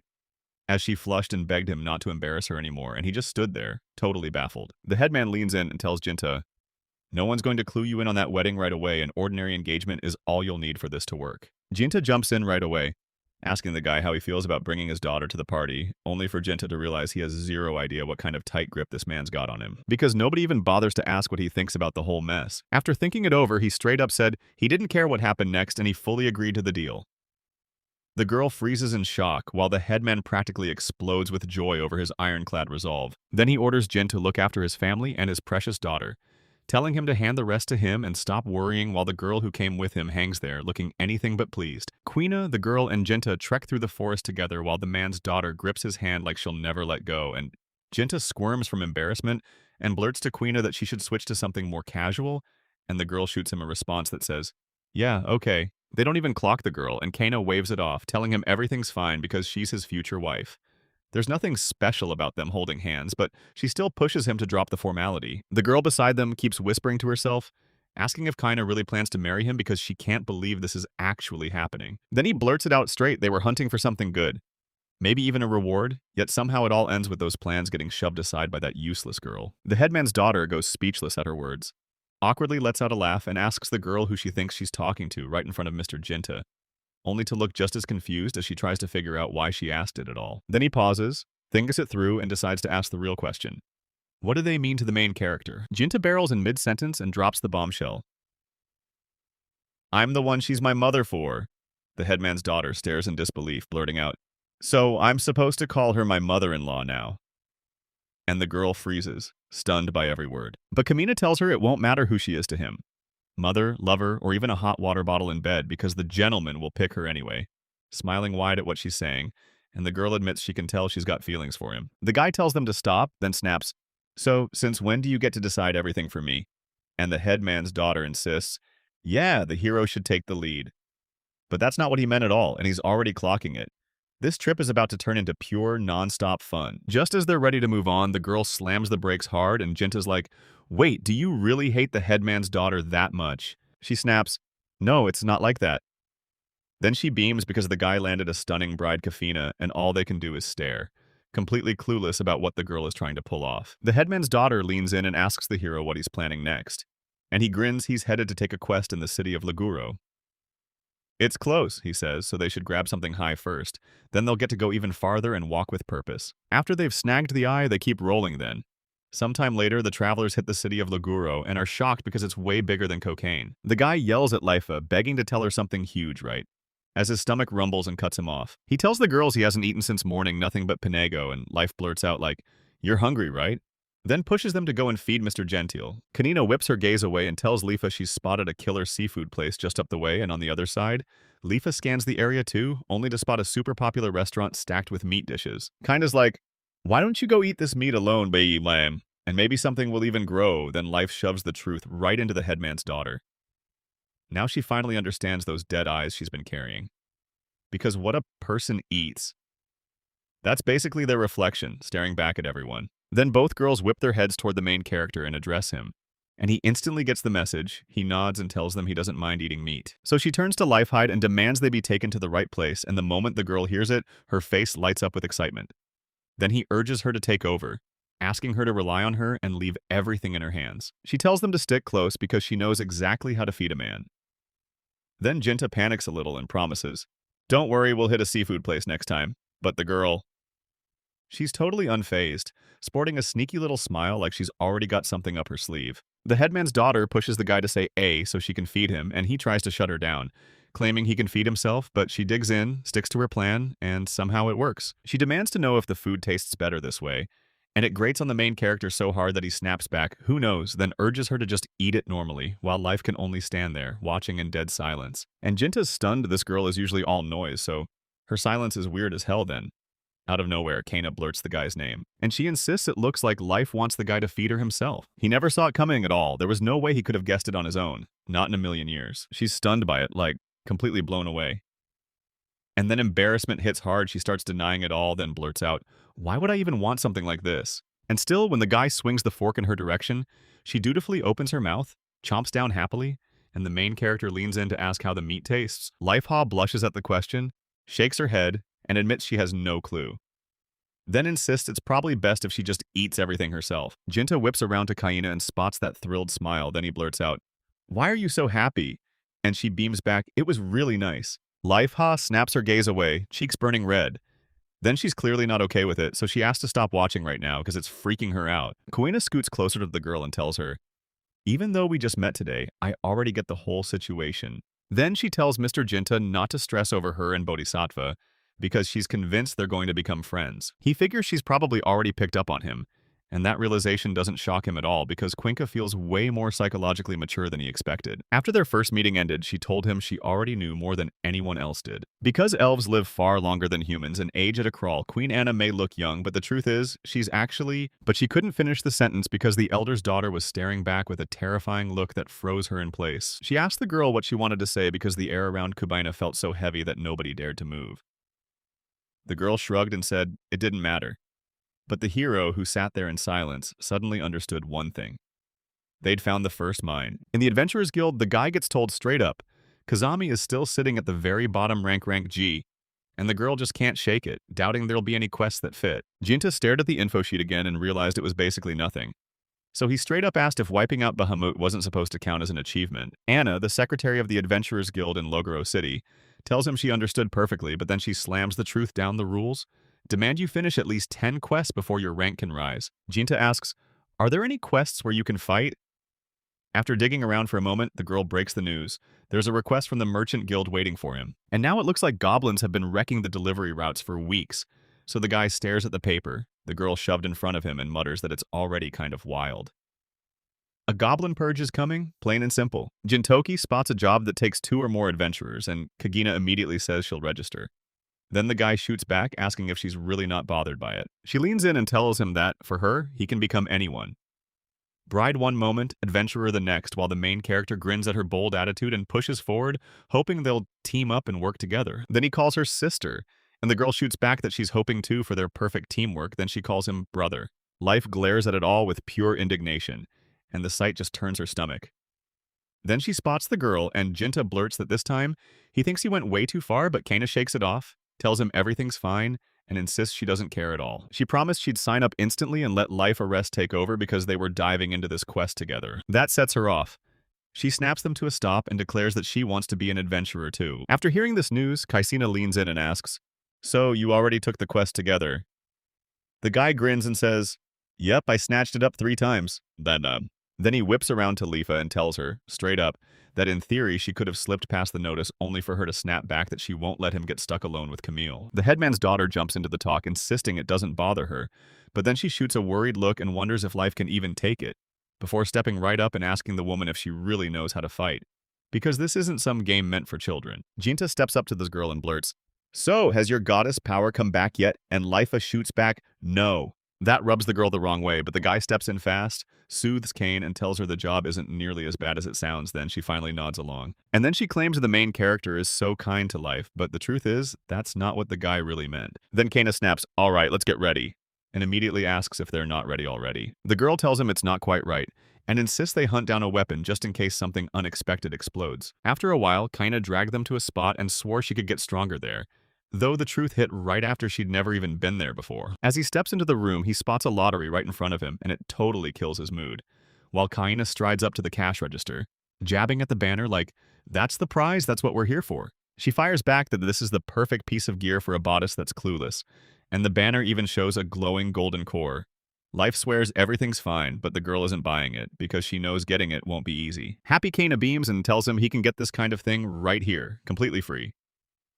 Then she thanks her lucky stars that shops like this exist worldwide and quietly reminds him of someone. And then Lifeus drops the truth. She claims she knows nothing about this brutal world and that the headman's daughter is just a clueless kid because this stuff is serious. Kaina has no clue what anyone's saying, and Life tells her, "Since you've never heard of it, that's exactly what they call it." That's the moment destinies snap, and Jinta's heart drops as she realizes it was the cry of a failed loser's soul. And Cayenne can't stop wondering if real life is just a fancy way of saying bad luck, because right now life feels straight up furious. Jinta blurts out that life is just luck because the second she steps into the field, she's instantly ankle deep in manure and the girl snaps at him to shut up. Then he strides up to Kina and declares that if that's how it is, they'll settle it right now. Who's really better? Kina accepts without hesitation. They snap their heads toward him, but the guy just shrugs and tells them to figure it out on their own. And Kaina, all confidence, grins that before long she'll flip this money into a mountain of treasure. They just stared in silence as the headman's daughter approached the cashier, but she clearly had no clue what she was supposed to say. Then Life stepped in and told them straight up. First she had to pay the clerk, and only after that could they pull the lever. The lowered Kaina's finally went, "Oh, I get it now," and thanked the girl. Jinta just wished her luck and nothing more. After a while, Kihina closes in on the main character, calls out to him by name, and fires off. What happened? The upset girl snaps at him. She couldn't land the baton, and all she's got left are a few odds and ends. But he leans in and tells her she's a rare treasure, and suddenly, things don't seem that bad. Then she blurts out, "Wait, are you sure it's really true?" Then Jinta blurts out that at least here not everything is trash and says she's a real kid of luck compared to Lifa. The headman's daughter immediately fires back, asking if she's really that cursed. He orders her to hold up, she'll learn the truth soon enough. And yeah, the wait is barely a breath. They pivot straight to the girl, and there she sat, clutching a cursed doll in her hands. Like fate dropped the worst nightmare on her lap. Life begged her to be saved? But does any of this even make sense? Or has her luck already fallen into the negatives? Lita snaps that if she doesn't get this doll back within 7 days, a curse will hit and nobody in the room likes that at all. Kane is stunned, while the guy practically begs everyone to stay away, saying he doesn't want anything to do with the doll. After dinner in Laguro Town, all three of them are raving that the food was downright amazing. Then the guy blurts, "It's late." Life cuts in with, "You can hit the guild tomorrow." And that's when he suggests they scramble for a hotel. Later, Jinta sits onto the beds and blurts out an apology like a single hotel room was somehow his fault. Kinda shrugs it off, saying it's no big deal, and hey, at least they'll save a bunch of money. Livia swears everything will be fine if the guy keeps his hands clean, and then she spots the headman's daughter closing in on him. Just as she's already sitting on his bed, Livia shoots, "So, what are you doing here?" Kina admits her mattress is a bit dusty, then casually drops the bombshell she's sleeping with Mr. Gentile tonight. Then Life shoves her out of the way and tells her she'll sleep with him, but Kadena snaps back that it's straight up cruel to the poor newlyweds. She can't even process that she's about to do this right here. And she's still stunned. They somehow went from friends to an official couple. Then she turns to Kathina and blurts out, "What would you do if Bahamut got defeated by a woman?" Right after those words, she flings herself onto the bed, yanks at her shirt, slides her pants down, and then finally answers his question just like that, exactly as she started. Kaina's hand drifts over her stomach, and he asks if she wants to know what it's like to be with a guy, but Life isn't interested, and she immediately starts begging for help. Jinta suddenly acts like he didn't hear a thing, and snaps that he's going to check on Hai because even though she's confused, he makes it clear he has to do it right now. Storming out of the room, Kanina snaps at the girl, warning her not to twitch or she'll rip them apart, but the moment she's gone, Life starts roaring like it wants to swallow everything. After slapping Kamina, she shoved herself against the wall like she was waiting to be caught. But Kamina was only teasing, no harm meant. Two girls huddle by the phone and one blurts, "Wait! This is really that Vandal's gotcha pick. He's the one holding the paper." The other snaps back, "Yeah, it hit us this morning, so get ready, we've got to stay on guard." The girl starts reading what's written on the paper, and it spells out that the guy has black hair and black eyes, pays less than 1,000 in rent, and somehow wins a massive prize every single time. And it totally cracks her up. She says that kind of thing just never happens, and that it's probably nothing more than another urban legend. But then a customer barged in to buy something, and the girls finally snapped their heads up only to see the same guy from the portrait. He slid them 1,000 rings, and that's when fear hit hard because they instantly knew they were in deep trouble. Just after that, Kayana and Jinta are out on the street, and now they've got this cane in their hands. The guy shrugs it off like everything's totally fine. And Kayana can't believe he pulled off a win on the very first try. The main character shouts that they need solid armor too because the two girls at the register start trembling, confessing they were hit by a gotcha vandal, and Kindness backs him up with one truth: safety comes first. Then, at last, he pushes through the crowd and spots Lifa, only to see that cursed doll clutched in her hands, and he fires back, "Tell me you haven't ditched it yet." She stares at the guy with pure heartbreak, totally lost, and blurts that nobody wants to take her away then. Kinda snaps that nobody ever would have taken her life either. But her words got completely brushed aside. Jinta yanked a staff from her bosom and shoved it toward Lefea, demanding she look, and the girl blurted, "Wait, is that really the king?" She offers the dolls a curse removal through a cane, and for once, Life actually agrees.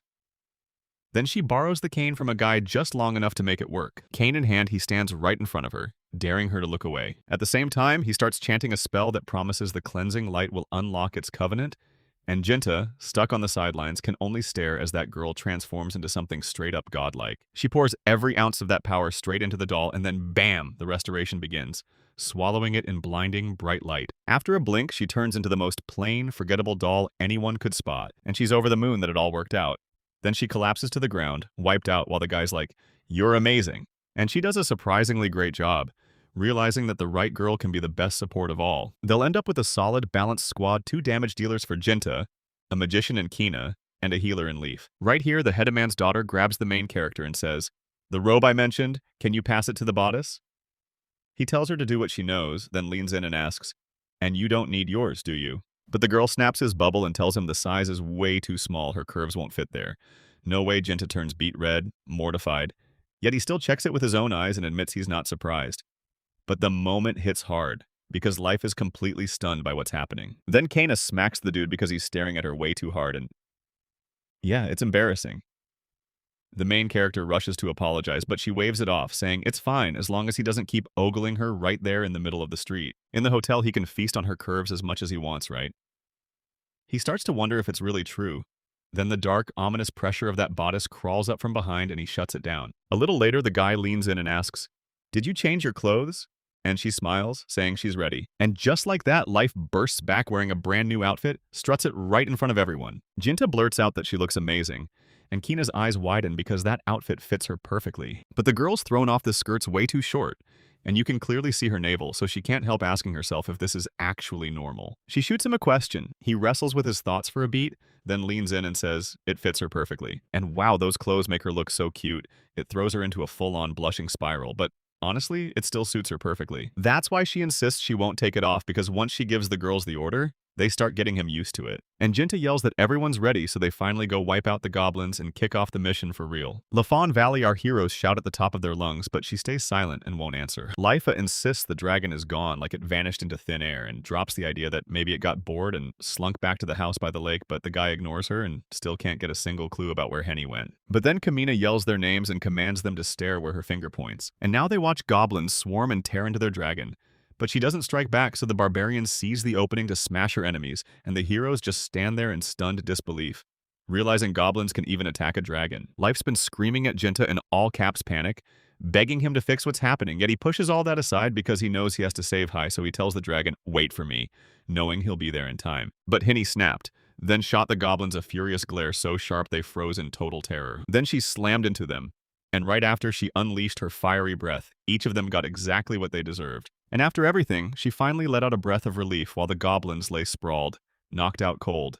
And Jinta realized the dragons were no joke at all. After everything that went down, they finally caught up to her and demanded to know if she was okay. She just nods yes, and Lifa grins small as she is, she's still a dragon. Still, the main character demands they gather the stones from the goblins Henny Eye wiped out, and the girls beside him point out that if you really stare, they're everywhere.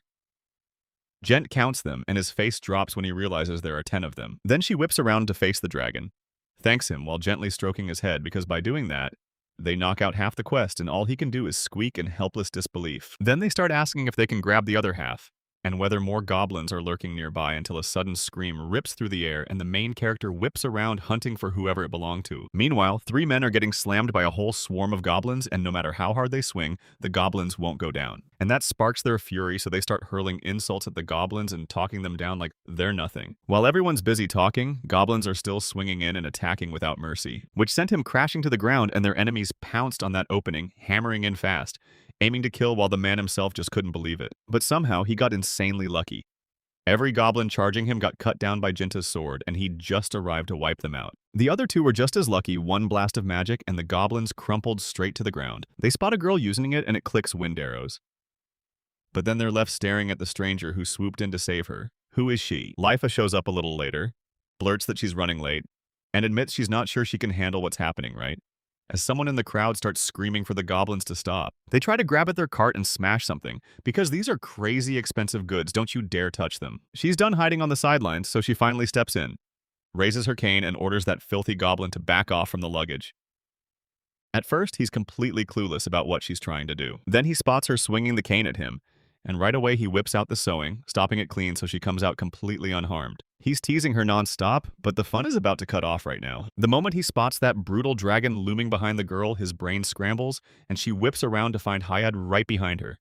She can't help but smile, then the dragon starts growling like it's about to tear everything apart. And when she blasts him with dragon's breath, the goblins freeze in total horror while Jinta watches it all unfold, knowing right then this is about to end terribly. So he yells for Hyde to stop, and she sucks it all back in like nothing ever happened. It crushes her, but the guy steps in and tells her she'll just burn their product anyway, so even though the dragon isn't thrilled, she's already made peace with it. Look ahead. Goblins are fleeing right now, so he blurts it out to everyone, demanding they pay attention before they miss what's coming. Kina thrusts her hand out and vows she won't let them slip away, then Jinta barrels in, grabbing her and yelling not to fire. The girl asks if he's really sure, and the guy tells her they've almost certainly got a shelter, so they should watch them closely, then clean up their nest afterward. Kina's practically bouncing with excitement, because that's exactly what you'd expect from Mr. Gentile. And now the 4 of them lock in, ready to unleash hell on the goblins. And the 3 wanderers still can't figure out who they really are. They sprint after the goblins and burst into a pitch-black, tangled forest where evil can barely see a thing. Life is furious, swearing there's a goblin nest lurking right here. Kina can't stand being here. This place feels dark, gloomy, and downright creepy, and she wants out fast, while Jinta scans the surroundings and realizes the forest is gigantic. After some time passes, they spot cart wreckage and scattered cargo all over the road, stuff that never made it to its destination. so they can't help but wonder if it even belonged to those merchants the goblins hit. Kayena spots trouble up ahead and blurts out a warning, right? As the main character spins back, almost losing a leg, he manages to yank himself out of the way just in time to keep that arrow from slamming straight into him. It's all the work of the furious goblins right in front of them. Elite fighters with brutal strength, sharp brains, solid defense, and just enough speed to stay ahead but not built for agility. Kayena checks their stats and realizes their level is way higher than expected. Yet they still hold back their confidence finally. They decide not to seem scared. The hero snaps a warning watch out because goblins on open flat ground get way nastier fast. Then he tells her to back life up and keep an eye on everything from behind because if anyone gets hurt, she has to slam healing magic on them right away. And he reassures her not to stress, telling her that for this moment, relaxing is the smartest move. Then he leans in and lays out orders for Kahina protect the first life at all costs, and when he tells her he'll need backup if things get rough, she nods with full confidence. I've got it. He adds, it won't be easy, but I'm hoping it works. Then he clocks the confused look on her face, freezes for a second with no idea what to say, so he blurts, just watch everything, and if anything even twitches wrong, destroy it without hesitation. The girl snapped into combat stance, and Jinta blurted, all right, this fight starts now. And Heya hops in too, gets ready right beside them. And then he orders the dragon to push forward, only to get nothing back but a tiny squeak, and now they're throwing themselves into the fight, battling those goblins to the last second holding the line, swinging hard and actually landing enough damage to make it look like they're winning. Life slams all of that in from the side, and it echoes the main character's own words she has to relax right now. Then bam, a goblin rockets out from the side with a dagger clutched in his fist, glaring straight at her, and the girl freezes in pure terror, not knowing a single move to make. So all she can think is, I'm done. She's about to shut her eyes to what's happening, but before anything even goes wrong, Kane's arrow snaps through and lands on the goblin just in time. Pinned to the ground and unable to move, he was immobilized there while Leo tried to snap out of it. Kina's words cut straight through her haze. It was dangerous for princesses to stare around. Leo shot back that she already knew. He lunged with his sword and carved up goblins left and right until the main character shouted, "What's wrong with you?" and realized they're ridiculously weak, which is a total problem. And then the goblins only snarled and growled back, seething with rage. But right now, the dragon's got exactly 10 steps before it moves, so it keeps glancing away. Jinta catches that instantly and blurts out, well, what's wrong? What happened to you? Then, from behind the trees, a new goblin slips out, and he's way taller and bigger than any ordinary one. The girl clocks it instantly. This one isn't just any goblin. He's from the command. His power and defense are unreal. This guy is built like a tank, so Kayena can't tell if their reinforcements finally showed up, but before she can even think, she snaps into action and fires a heavenly shot straight at him. But the moment it hits him, the blow lands like nothing. No damage, no fear, he just keeps standing there like it never even touched him. The girl's jaw drops because it's exactly like Jinta can't believe Kusina's magic just ricocheted off him, and that he's actually that strong. Life's like, it's Darrett armor. And then Kayena blurts out, so Darrett armor isn't even made of iron balls of... While the hero listens, he has no clue what any of those special terms mean. Yet the girls don't pause for a second. They keep talking, and when Lifa says the goblin armor isn't half bad, she drops the twist he probably snagged it from the merchants. The guy snaps that he's done eavesdropping and wants action, then leans in and tells the main character to fall back fast. Those armed goblins are seriously deadly. Jinta wiped out every last goblin, and now their lifeless bodies just sprawled across the ground. The main character begs the girl for forgiveness because he's determined to smash this nest today so they stop rampaging on the roads. Kayana's head is only turned toward Mr. Jinta because Life A keeps hammering it into her that he's the same guy who wiped out the Bahamas. And as long as no monsters worse than Bahamut show up, they've got nothing to fear still. Don't relax too fast because kindness gives them that brief sigh of relief and then cuts in. That doesn't mean it's over. She'd turned totally useless like a weight on everyone's back while Life basically tells her, if nobody gets hurt, then nobody will need you either. And keeps wondering if Jinta would be better off alone, but the main character snaps at you to stop making stories up. Then he leans in and tells them the real reason he's able to fight safely Kupina and Leifa are holding the line for him. And he charges to the front because that's his place in the group, and he refuses to risk both of them. Those words slam into the girls like lightning, hitting them deep in the soul. Kayena blurts that she's grateful to him beyond words and that she'll stick with him for the rest of her life. And Life panics in surprise as she promises she'll do her best too, while Gentis freezes in disbelief, then shoots back that he can't bear to get hurt. And yeah, people keep saying it's time to move on and push forward because if they want peace on the roads, this guy makes it crystal clear. Then it's time for them to do exactly that. Still, he hammers it into them. Don't let your guard down. Not when nobody can see what's coming next, but every single one of them gets it.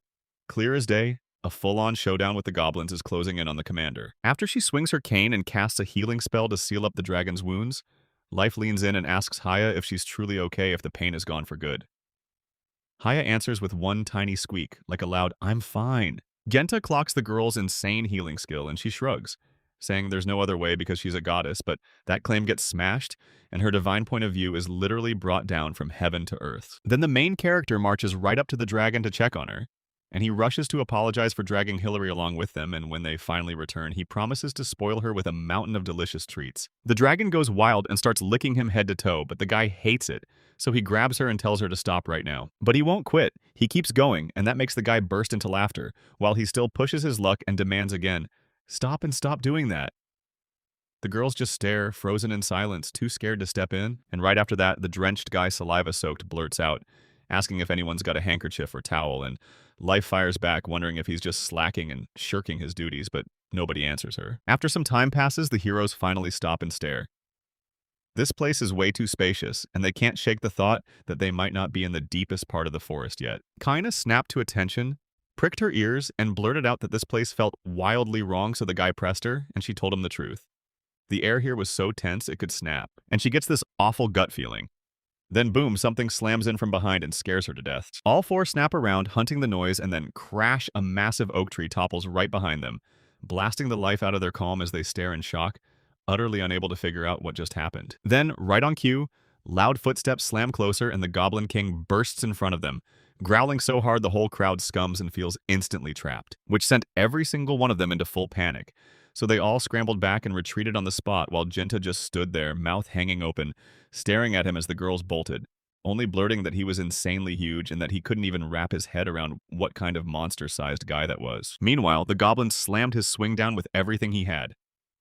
Wham, and the ground split wide open, shaking the earth like an earthquake. That crack shot higher, slammed into her, and practically yanked her right off her feet, so now she's stuck on the ground, unable to move. He caught sight of the dragon that got hit, and panic surged because she was one of their team. He slammed down miles away, and that sent every one of their companions scrambling in fear while everyone's attention got stuck on her. The goblin slipped up behind the guy and struck from the back. That goblin had already lashed out with his weapon, eyes blazing with sheer determination, yet Jinta snapped out of the way at the last second, used his sword like a shield, and smashed back at him in the same breath. His sword snapped clean in half, then the blade skidded off into a direction they couldn't track, and that goblin froze in shock because no one had ever even pushed him back before, and he never saw a simple person doing this coming. Lifeline. Kaina watched from the sidelines, stunned by the power blasting off the guy, then their shock only grew when a magic circle suddenly appeared. Inside it, the main character snaps into anger, cursing that goblin's sudden ambush and the sneaky little trick because it's just not fair to strike from behind. Right then, boom! A massive explosion ripped open where the magic circle had been, and the spell's power roared toward the goblin. He wasn't ready for that brutal hit, so he never even got the chance to react. The main character demands how he dares to wound their hearts and even lay a hand on her because he's about to get exactly what's coming and learn not to mess with them again. Then he lunges his sword forward, blasting through the air until a funnel-shaped blast forms. The girls are still on the sidelines, staring in awe at everything unfolding, while Lifa's jaw drops at Jinta's massive magical power. She can't even sit back anymore and blurts out how insanely amazing the main character is. Then the guy finally clocks it he went too far and mutters under his breath that it looked like he was trying to hold himself back, but it didn't stick. Then a black flame flickered across the sky, eek but real, and he just couldn't accept it, because he never wanted something like this to happen. After all the chaos finally fades, the three of them collapse onto the ground, catching their breath, dead tired after that brutal day. Then boom, Life snaps back to his words and dares him. Did you really hold back? Since the goblin was left without even a single wet spot, the guy breaks down, apologizing to them for what just happened. Then Kaina blurts, "Is Hayes okay?" And Jinta snaps back, "Don't you dare die on me, she's out there, hiding somewhere." To prove it, he jumps up, storms off from the floor, and starts hunting for her. Then a strange noise snaps his attention from nearby, and the main character figures that wherever he's pointing, the girls are exploring with him, only to realize they can't find her. Then out of nowhere, a stranger barrels up to Jinta and demands what he's really hunting for, while the guy doesn't even look back and snaps, "We're looking for you." Then she hits him with the shocker, "I'm right here in front of you," and the guy snaps around instantly. Then he spots a tiny, horned girl naked, right in front of him, and she lights up like crazy, thrilled because she finally found them. He's just standing there, completely lost, with no idea who she is or how she even appeared. Then she barrels straight into the main character's arms, bursting with joy at finally seeing her master, and she topples him to the floor. Jinta's still completely clueless, not knowing who she is or why she's doing this. But the girl frantically tries to explain that she's high, and the guy just can't wrap his head around it for ages, questioning if the person in front of him is even really a girl. This part is from Haya's dragon, but her story still doesn't look fake, so they've got no choice but to believe. Life stared at her body like she was doing a live autopsy, then froze when she spotted horns and wings on the girl, and before the shock even faded, she leaned in and examined her even closer. Then she blurted that he really did look high, and the guy was still totally stunned. Like his brain couldn't process it. Did that mean he and the guys in front of them were? She snapped around to him and said she'd told him this already, way more than once, but he still refused to believe it. Still, she can't shake the question of how she ended up in a human body, and she's got a few eerie suspicions brewing, especially because it all went down the moment she got slammed into those boxes. She keeps going, swearing that strange water slipped into her mouth, and she didn't even get a second to process it. Suddenly, she's trapped in a human body. Gentis claims everything makes sense to him, but the truth is, he's completely clueless. Then it hits him. Hilly has been a girl this whole time, and he blurts out to confirm his suspicions. But before he can even finish, Life crowds in beside him and snaps that he shouldn't look like that. It's indecent. He grabs a cloak and throws it over her like armor to keep everything hidden. Then the girl snaps that it's messing with her movements, slowing her down hard. And Life apologizes because she'll get her something better soon. The hero snatched the bottle, stormed up to Haya, and blurted out whether she'd accidentally gulped the stuff. Haya just nodded. Then Kainina demanded, "What is it?" Jinta answered, "I don't know, I only pulled it out of the box and it's practically gone." They figure the potions were decked out on purpose, which means boom, they're meant to trigger metamorphosis, and when someone totally mishears Kana, he snaps in and spells it out. Do these potions really turn monsters into people? After that, Life asks her straight up how high she feels right now, whether she's hurting, and if she's really okay yet. The girl still can't fully wrap her head around what her own words mean. So he hoists his cape up high, scans his body with sharp focus, and stares for a long, tense stretch. She insists everything's fine and that she's fine too, but Life basically shrugs and says, "We already get it," then orders the girl to cover up ASAP. She snaps the main character's eyes shut so he can't see, and Kana urges them to look around. First he nods, convinced they might actually stumble on a potion that brings Haya back to her old self. After they crushed the main goblins, the hero leans in and says, "Let's head back to the city first, then we report this to the guild." Everyone cheers and backs him at once, so they waste no time and press forward. Later, back in the city, they weave through tiny streets until they finally step into the shop, and the seller points at the table like it's a challenge, asking if he should test every single kernel there. The heroes shoved a whole handful of cores at him, and it left him dazed because he never saw this coming. Now he's wondering how many exist in total. The main character tells him, yeah, he's got to assess them, but he'll need real expertise for a report from someone in their 20s. The man claims he finally understands what they want, warns them he'll need a little time, then throws himself into it and starts counting one stone at a time, all the way to 20. He leans in, eyes glued to the seller, watching his hand scribble something onto the parchment with that pen. The guy quizzes the girl, asking if she's truly never seen a feather in her whole life. Then she assures him he got it right, shocked because that pen is so weird yet insanely interesting. Those words leave the seller totally baffled. He even calls Heidi a weird kid. And then, right as he's counting the cores, he spots something that makes everything snap into place. He shoved that thing into his palm and claimed this ordinary stone somehow slipped into the core, then told the young man to rub it. Jinta froze, stunned and sure. None of this was real, but he still blurted out an immediate apology. Then he freezes and starts thinking, I grabbed this stone in the forest where I killed the Goblin King and it felt like a goblin core. But his gut was wrong. Now he's determined to get Life himself to explain every detail of this thing. The second he tried to do it, the girls were gone just like that. So he spun around, panicked. Asking where they'd vanished, the salesman pointed and said, if you mean the ones you came with, they're in the kids' clothing department. While the girls scream her name at the top of their lungs, they sprint over with kids' clothes in their hands, beg her to take a close look at what they picked out, and then urge her to try everything on while Hitty can't even process it, stunned out of her mind. Haiwa finally snapped that she wouldn't and couldn't do it, and she had no clue what they were even trying to pull. Then Haiwa screamed her master's name and fought to break free, while Life and Kagina pinned her with calm, demanding she stand still, insisting she'd grow to love them for sure. Later on, the girl somehow still managed to dress up in that high-up fancy dress, and the moment she stepped out, everyone started gushing over how adorable she looked.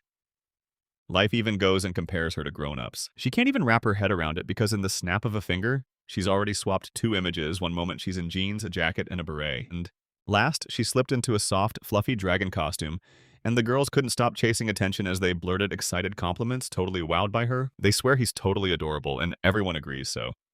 After he finished changing her clothes, she nearly collapsed from exhaustion. Yet Life and Kana kept chirping that she's a cutie, and Kana even swooped in and begged to try it on again. But the girl only wants one thing, salvation. After changing again, Hai steps up to Mr. Jinta, then she blurts out that life in Kana was pure rage and cruelty because they bullied her nonstop and forced her to wear one ridiculous outfit after another. He rushes up to Hesha and insists they never meant to mock her, then pleads for her forgiveness, speaking on their behalf. And it's all because she's ridiculously cute. So they couldn't help themselves because he's clueless about just how cute she really is. He tells her she's basically a princess from the Dragon Kingdom, and the moment those words land, her face lights up with pure joy. He bursts with joy, leaps onto Jinta's neck, and blurts that he's dying to wear those clothes, and the seller totally gets it. Then smiles and tells him the dress costs 4,800 yen rent, but he'll get tickled too. Later, the main character stares at the paper and declares, "I have to report to the guild, then it's done." Life shrugs like it's a walk in the park, but Kayana just can't figure out why the girl is grinning. Meanwhile, he strides a little farther, spins around her like he's taking in a whole new world, and marvels at everything because there's so much here she hasn't seen yet. When Jinta locks eyes with the girl, he can tell she's having a blast, and his suspicions feel spot on. Then she leans in and admits her dream. She's always wanted to wander the city streets at least once. Since she used to stay home waiting for them, she's now over the moon because she finally gets to be with the girls and the master, and all three of them lean in and listen to every word she says. Honestly, this is no big deal for them, but for her, it's unreal.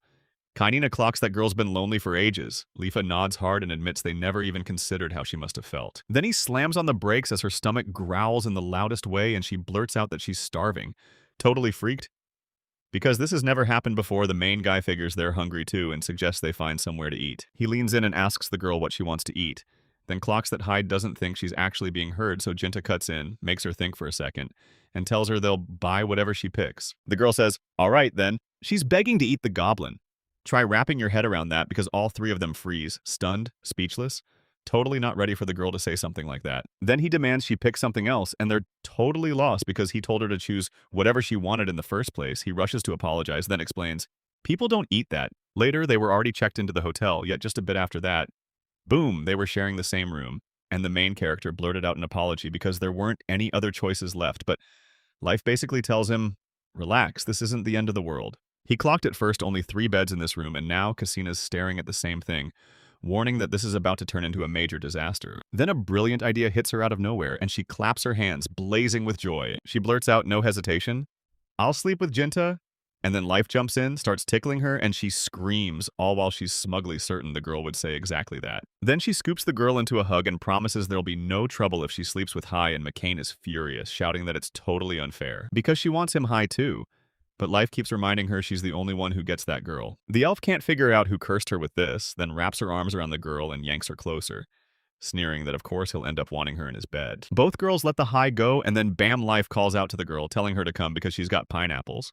But Kina's not buying it for a second, because this feels like cheating with food bribes. She blurts her life lesson at them, but they don't listen at all. Hyde snaps at everyone to shut it down because they're acting like spoiled little brats, and once the girls are shoved onto the bed, she smirks and drops, "I've got a great idea." They grab the girls by the hands and tumble them onto the main character, who's already sprawled on his bed. Then he snaps, "This is the only way." The girls are crazy happy with how this all turns out, but Jinta is not. He shoves them out of his bed and they practically soar, then he grumbles that he can't sleep like that. A little girl with long gathered hair and 2 ponytails beams at the main character, calls him Mr. Kazami, and grins so sweetly her teeth flash. Then she blurts out that she never in a million years expected him to wipe out a whole nest of goblins, and now they finally leave them alone. While her work keeps getting wilder by the day, he admits he's shocked. But he can't stop smiling about it. The girl with the twin pigtails told him he'd help them more than he could ever know, while Lafa and Kina just stood off to the side, glued to every word, and the elf couldn't even figure out what kind of feline-sounding voice she had. Life gets hit right in the chest when she catches that loving gaze, and honestly, it feels like she's doing it on purpose because Jinta might actually like it when people talk to him. Like that girl with the 2 pigtails who was openly flirting with him. He tells them they've got a reward, then leans in and asks what to do next, and pitches going out to eat somewhere. And that's when Lifa calls Mr. Kazami, and he says she wants to tag along with him to the same item store too, chirping in this adorable little girl voice with 2 pigtails. But the others ignored her completely, Jinta included so. After he shut her down, he turns to her and asks, "Got any ideas for what we should do next?" Then comes a little girl with 2 pigtails, rummaging through her desk only to stare at the query that suddenly pops up in front of them. Kina reads the headline, but she can't quite grasp what it really means to find a broken man and what it says about her world. The girl with 2 pigtails tells him the reward started out smaller, but this guy's been stuck for 6 straight months, so now the payout's been boosted. Kaisina insists they're hunting him hard, and the little girl with the 2 pigtails chimes in, "Yeah, that's probably exactly what's going on." Then she blurts out that Mr. Lion got funding from that company and that he was supposedly digging into some kind of drug. Then he vanished. Like he'd never even been there, but the real shock was this. He took the research materials with him. Disappointment slammed across the main character's face. Could he really just run off like that? After this girl's warnings, life suddenly felt like it was demanding that he take the assignment too, so she pushed Jinta to accept the quest. The guy spins to her and blurts that he wants to take him there, but finding that man who vanished 6 months ago is going to be a nightmare, and Casina's sure a whole lot is missing from this story. After all, this guy vanished off the map with his research, so there's no way they can blow off this quest, and when the girl started talking about it, pure excitement practically shone in her eyes. At first, the rest of the team stared at her from a distance, but then they stepped in, stood behind her, and Jinta cut in, saying running away was the wrong move. With that fire blazing in his eyes and pure determination in his voice, he looked them straight in the face and urged them to take the quest. A little girl with 2 pigtails spills what she knows about the case, clutching a paper in her hands as Jinta asks, "Is Mr. Lion really on here?"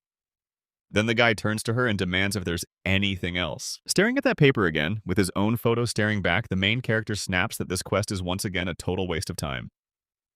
Then Hai rushes up to Jinta, snatches a look, and Jinta lets out a startled scream. She blurts out that she recognizes him right down to the fact that he lives near the owner's house. At first, the main character doesn't get what she means, freezes in total shock, then blurts out, "Wait, is that really true?"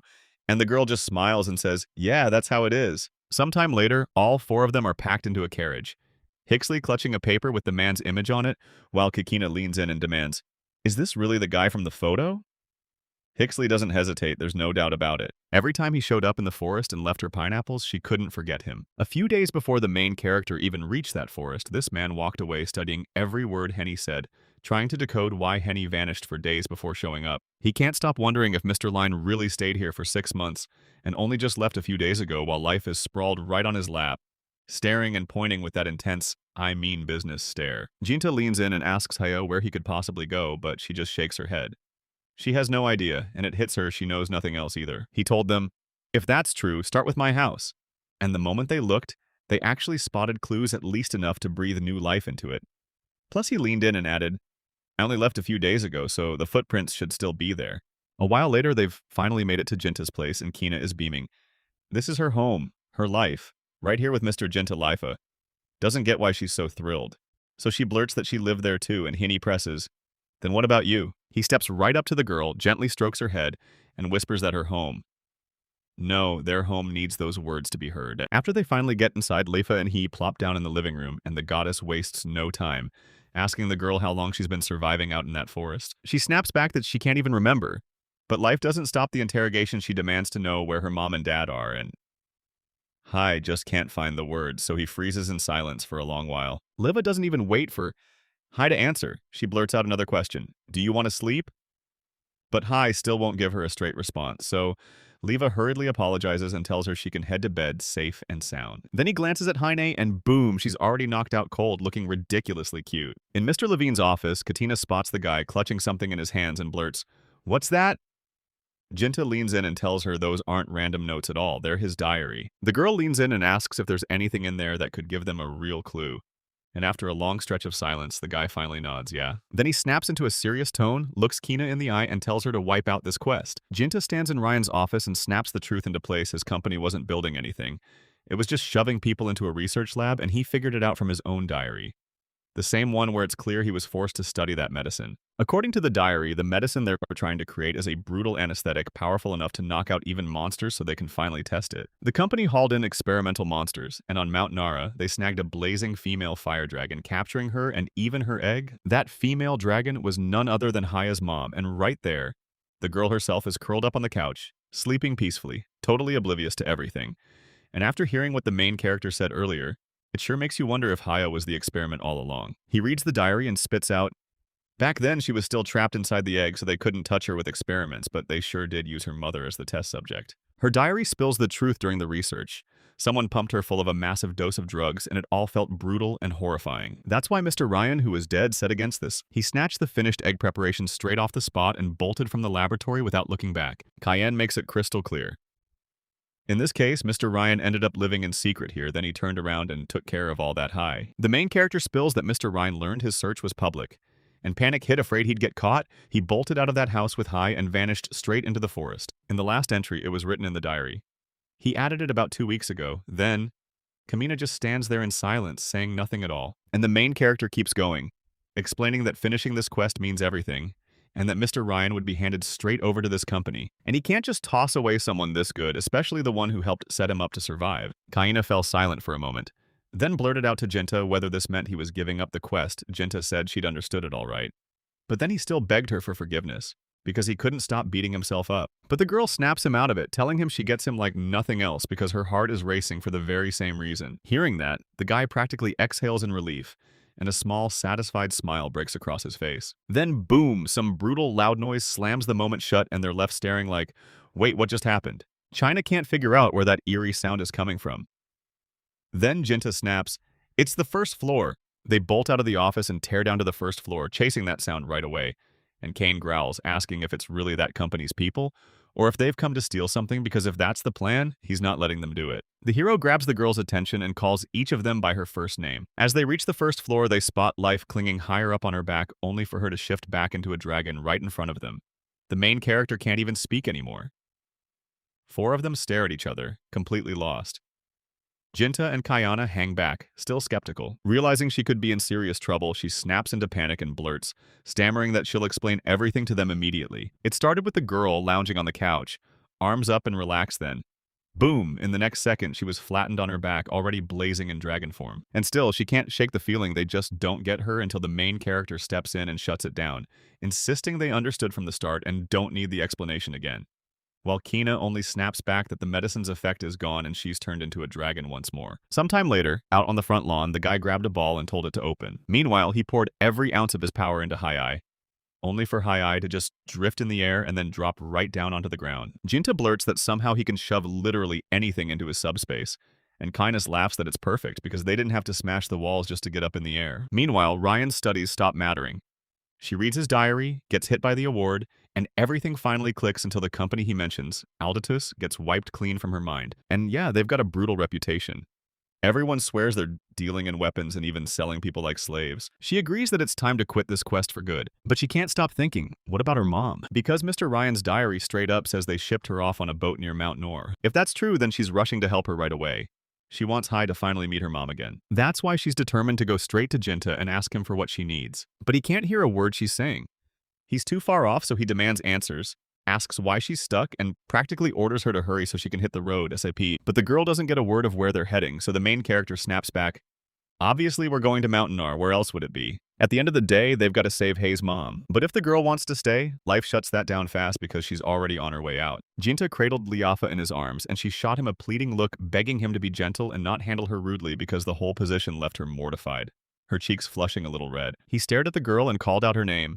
Then he smirked, because in his mind, it was only a countdown until they finally climbed Mount Nari, and his plan was already set in motion. The sphere holding everything he needed couldn't fit all his crew, so he shoved only the goddesses inside, then he moved like lightning, dropped his arms, and his whole body crashed down. The girl tumbled into the dark sphere and screamed for the young man to be gentle, but he shoved ahead anyway, ignoring her pleas because he wanted everything done faster. The young man stared at the scoreboard that snapped into view, listing every scrap he had: purse, clothes, house keys, food.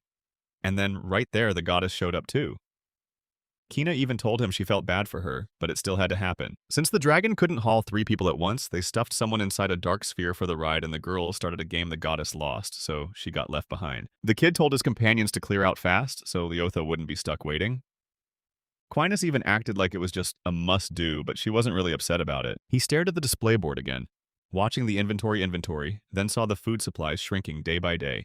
And he knew it, Leofa was probably munching them while he was stuck inside. Jinta snapped that his supplies were vanishing and ordered the girl to stop eating what little he'd saved for true emergencies. Turns out the girl was offended by the young man.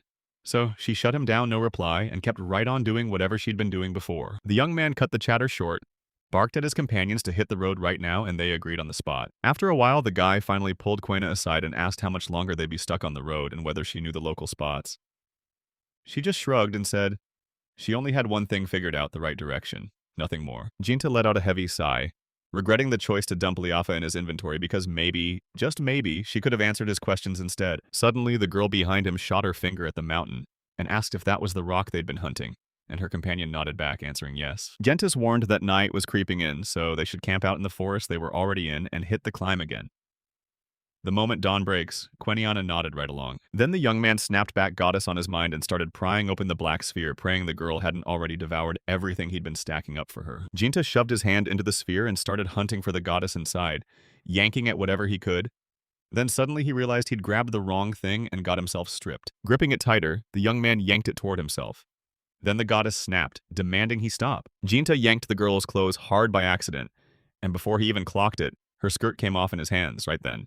Liafa tumbled out of the sphere, dropping a few more things on the way down, and hit the ground with a sharp cry, yelling that she was in pain. He stared at the goddess and blurted out an immediate apology while the girl lay on the ground. No skirt, trembling, and one step away from crying. Quina clocked what went down and snapped that if the young man was dying to take someone's clothes off, he could do it with her. No need to push Lifa at all. Jinta immediately panicked and started talking fast, insisting he hadn't even thought about it. Still gripping someone else's item in his hand, the young man blurted a grand apology again and insisted he didn't realize it was a girl's skirt.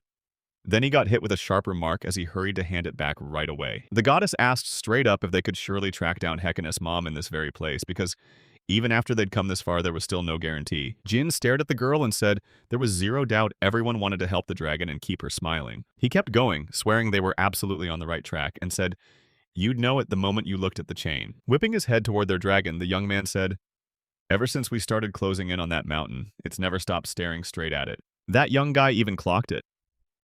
Kyoko's dragon wasn't watching them at all, so Kugina figured Hichan was probably still basking in her mom's aura. The moon had already climbed over the rock and the stars burned bright overhead.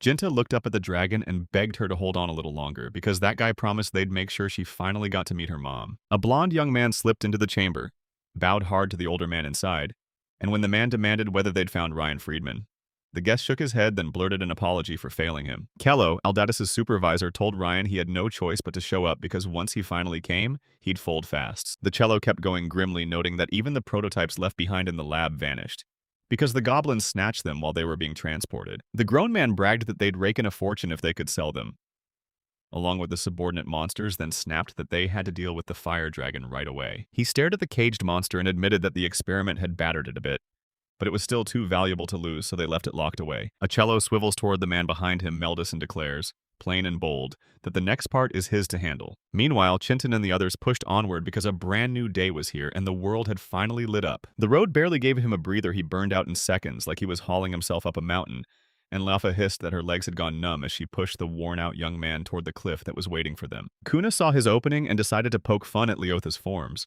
saying they looked like the rock everyone was heading toward right away. The goddess snapped, refused to hear a word of it. Liafa started shutting the girl's claims down, but Kushina never even bothered to doubt her. Then the whole argument got yanked sideways when a young man burst in, stunned by something he'd just seen. Jinta hurried in and spotted a cage hammered into the mountain, and his gut told him this had to be where his missing chance mother was. They couldn't believe it after all that struggle. They'd finally found the dragon's mother. But Quana clocked something weird. Nobody was watching the creature locked up behind bars. Right as they pushed closer, everyone there finally saw just how massive the cage was, and there was truly no one with her. The company stared at the dragon in front of them, then realized it wasn't just standing still. Mom's chance wasn't moving at all, like she'd slipped into sleep. Chani walked up to Jinta and demanded to know if that really was her parent, and Jinta answered with a blunt yes. The dragon still couldn't wrap his head around it. He'd really found her closest relative, and then everything shattered when he shouted, "Mom!" because she reacted in the weirdest way imaginable. Leophis looked like he was terrified the dragon behind those bars had just let out a nasty sound, while Kudina clocked that Mom's acting way too strange, like something was seriously wrong. Jinta said nothing. He just had to figure out what snapped the elder dragon into this state, and when the stats board flashed in front of him, he saw it instantly. Her health was slashed to the bone and she was barely holding on. Before she could even move, he started chanting, and Mom's eyes blazed as she glared at the crowd like she wanted to tear them apart, so the guy snapped, "Back now," and ordered his companions to step back immediately. He chants as Mom shoots up to her full height, flexing her massive size like a badge of dominance, then lets out a thunderous growl that jolts everyone in the room. The creature trapped behind those bars didn't just want to terrify the people who came to her. She snapped into action and blasted them with her flames. He-chan went pale with shock. She couldn't wrap her head around it. Her own mother was trying to hurt her and her friends. Gentis froze in shock for a split second, then snapped into action, yanking his sword up to slam into the attack. Trapped inside a cage, the dragon still blazed his fiery breath straight at the uninvited intruders. He lifted his sword high and snapped a dark flame to blast back the attack coming straight for them. He-chan stood nearby, right beside her friends, watching her mother block everyone with sheer force, And even with all his strength and the power of his sword, that blazing attack was still brutal enough to make him struggle to keep it off. Jinto panted and wiped sweat off his face, yelling that it was deadly, and he barely managed to dodge the dragon's breath, yet it still clipped him with a nasty graze. The moment the young man weathered that deadly threat, the girls bolted over to him and bombarded him with one question. "Are you okay?" Leafa couldn't make sense of what just hit them. Why was his chant suddenly unleashing mom on everyone? And Jinta, staring back at the creature's stats, snapped with fresh shock at how twisted its condition really was. He told everyone the elder dragon didn't have a clue what she was doing. Her mind was fogged up by medicine, so the young man was convinced the chant mom couldn't even understand her own actions. Jinta guessed that if that dragon behind the bars was poisoned by some kind of influence, Leofa's cleansing magic might snap it back to normal, and after a quick think, Leofa swore she could try. Out of nowhere, a cello bearer from his guards dropped in beside the young man's group, and Jinta's eyes widened as the man erupted, "What are you strangers doing here?" While Jinta couldn't help wondering where they'd come from. One of the disgruntled man's henchmen shoved his way in and snapped at the strangers, demanding what they were doing there and who they thought they were. Kubina chose that moment to speak up, clung tight to Jinta, and declared they were fighters for justice out to free the fiery dragon trapped in the Afa, while the one in the back barked that this wasn't the time for games. The man snapped at the answer and suggested those people were merchants who straight up decided to steal the fire dragon, while the guy beside him just stood there, itching to launch his attack the second he got the go-ahead. The swordsman said he could spot Jinta instantly. One look told him exactly who he was, and somehow it felt like half the world already knew the kid. Because Jinta's luck was unreal, the cello leaned in and asked, "Who are you?" because he'd never heard a thing about the guy. Then one of the guards snapped that he was a dangerous magic swordsman. The warrior kept going, telling me how his friends in Kokina nearly got killed right by his own hands. The guys who came with the man started to panic the second they realized the kid wasn't alone because a dragon and its right hand were standing beside him.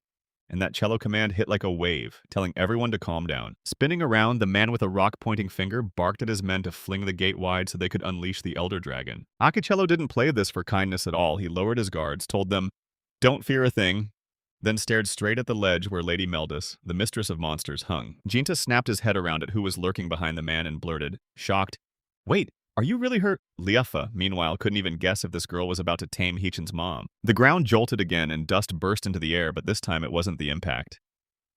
It was because the man's order finally landed, and the woman who'd been itching to attack seemed to lose the urge, just staring at everyone around her. Jinta and the others stood there in stunned silence.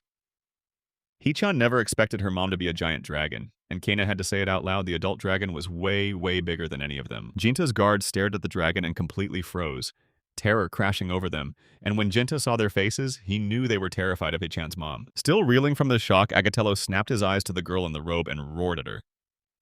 Meldis had to jump in and help. Meldis stared with razor focus, and the moment he heard the man's demand every soul who displeased him would be crushed by divine punishment, his blood went cold. But the Lady of Monsters didn't get a single second. Mama Hichin's fiery breath slammed into her, and as it happened, a cello girl snapped, shouting at the girl. Mrs. Meldis got swallowed by roaring flames, and everyone standing close could see the girl's body was clinging to the fire like it wanted to stay there while someone screamed that they had to find water.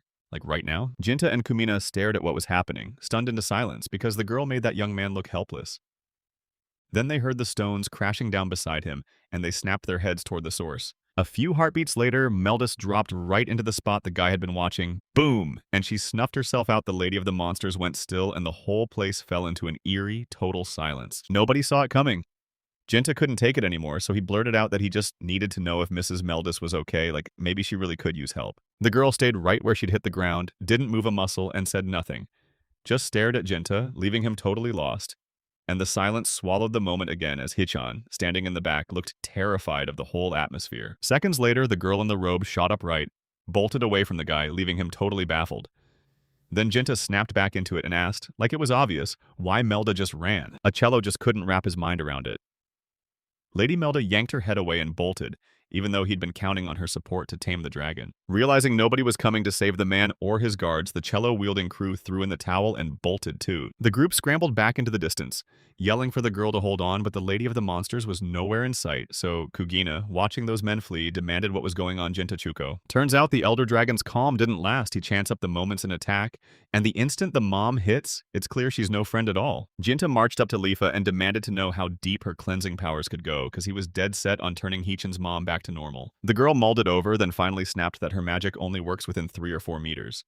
The guy immediately assumed that meant the range was tiny. At this kind of close range, the dragon won't just watch, it'll lash out with its tail and claws, and then come the fiery breath. If Lifa steps in too close, she won't survive. He said it was way too dangerous to stay near Hichan's mom, so he ordered Liatha and Kumina to get pulled out right now, and then he turned to Kumina and told her to watch over the goddess. The short-haired girl couldn't wrap her head around what he was doing, so she demanded to know what Jinta was up to. Jinta shot back that he had to reassure Haichen's mom first. The girls didn't argue, they just nodded and hung on every word the guy said.